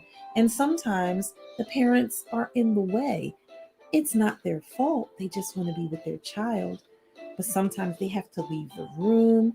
Sometimes they have to be gone for a few hours because of things that need to happen. But they need a place to stay so that they can be comfortable. And that the only worry that they have, the only thing they have to think about is being there for their child. So that is what Ronald McDonald House Charities does. It gives them a place to stay, even while a child is getting treatment. If the child doesn't have to stay in the hospital to get the treatment, but has to be close by, because imagine living halfway around the world or on the other side of the country, and there's a hospital on the other side that can help you, but not in the place where you live. What if you have to go to those treatments 3 days a week? You can't fly back and forth 3 days a week because that's really expensive for a family. So, Ronald McDonald House Charities provides that place for them to stay so that they don't have to do that and don't have to worry about that added expense. And Heifer International, giving livestock and farming equipment and training to people in places where poverty is a really, really serious issue. So it's giving them all of those things, the livestock, to learn how to raise them and take care of them so that they can have babies. The chickens who have chicks, and then they share the livestock or those chicks with someone else, and not just the animals, not just the bees in the hives. They share the knowledge that they received from Heifer International to share with other people in the community so that they aren't the only ones who now have a sustainable business that helps them to take care of their home, their families, and allows their children to be able to go to school instead of having to stay home and work. So these three organizations do amazing things, much more than I'm even able to say. But what we need you to do is to go to the GoFundMe and donate. Look into your hearts, donate for these organizations, okay? And with that, I will see you guys in about 15 minutes. So I'm going to sign off real quick, and then we are going to go on to segment number 2, and we have some guest readers and more videos of people reading for you all, and I can't wait for you to see and hear all of these great books. Until 15 minutes, my friends. Until then, my friends, I will see you right back here on the 24-hour Miss Hope's Reading Hour Read and Raise-A-Thon that we are putting on to encourage literacy and reading for everyone, especially our young ones, and to raise money for West Philadelphia Action for Early Learning, the Ronald McDonald House Charities, and Heifer International. Okay? So don't go anywhere.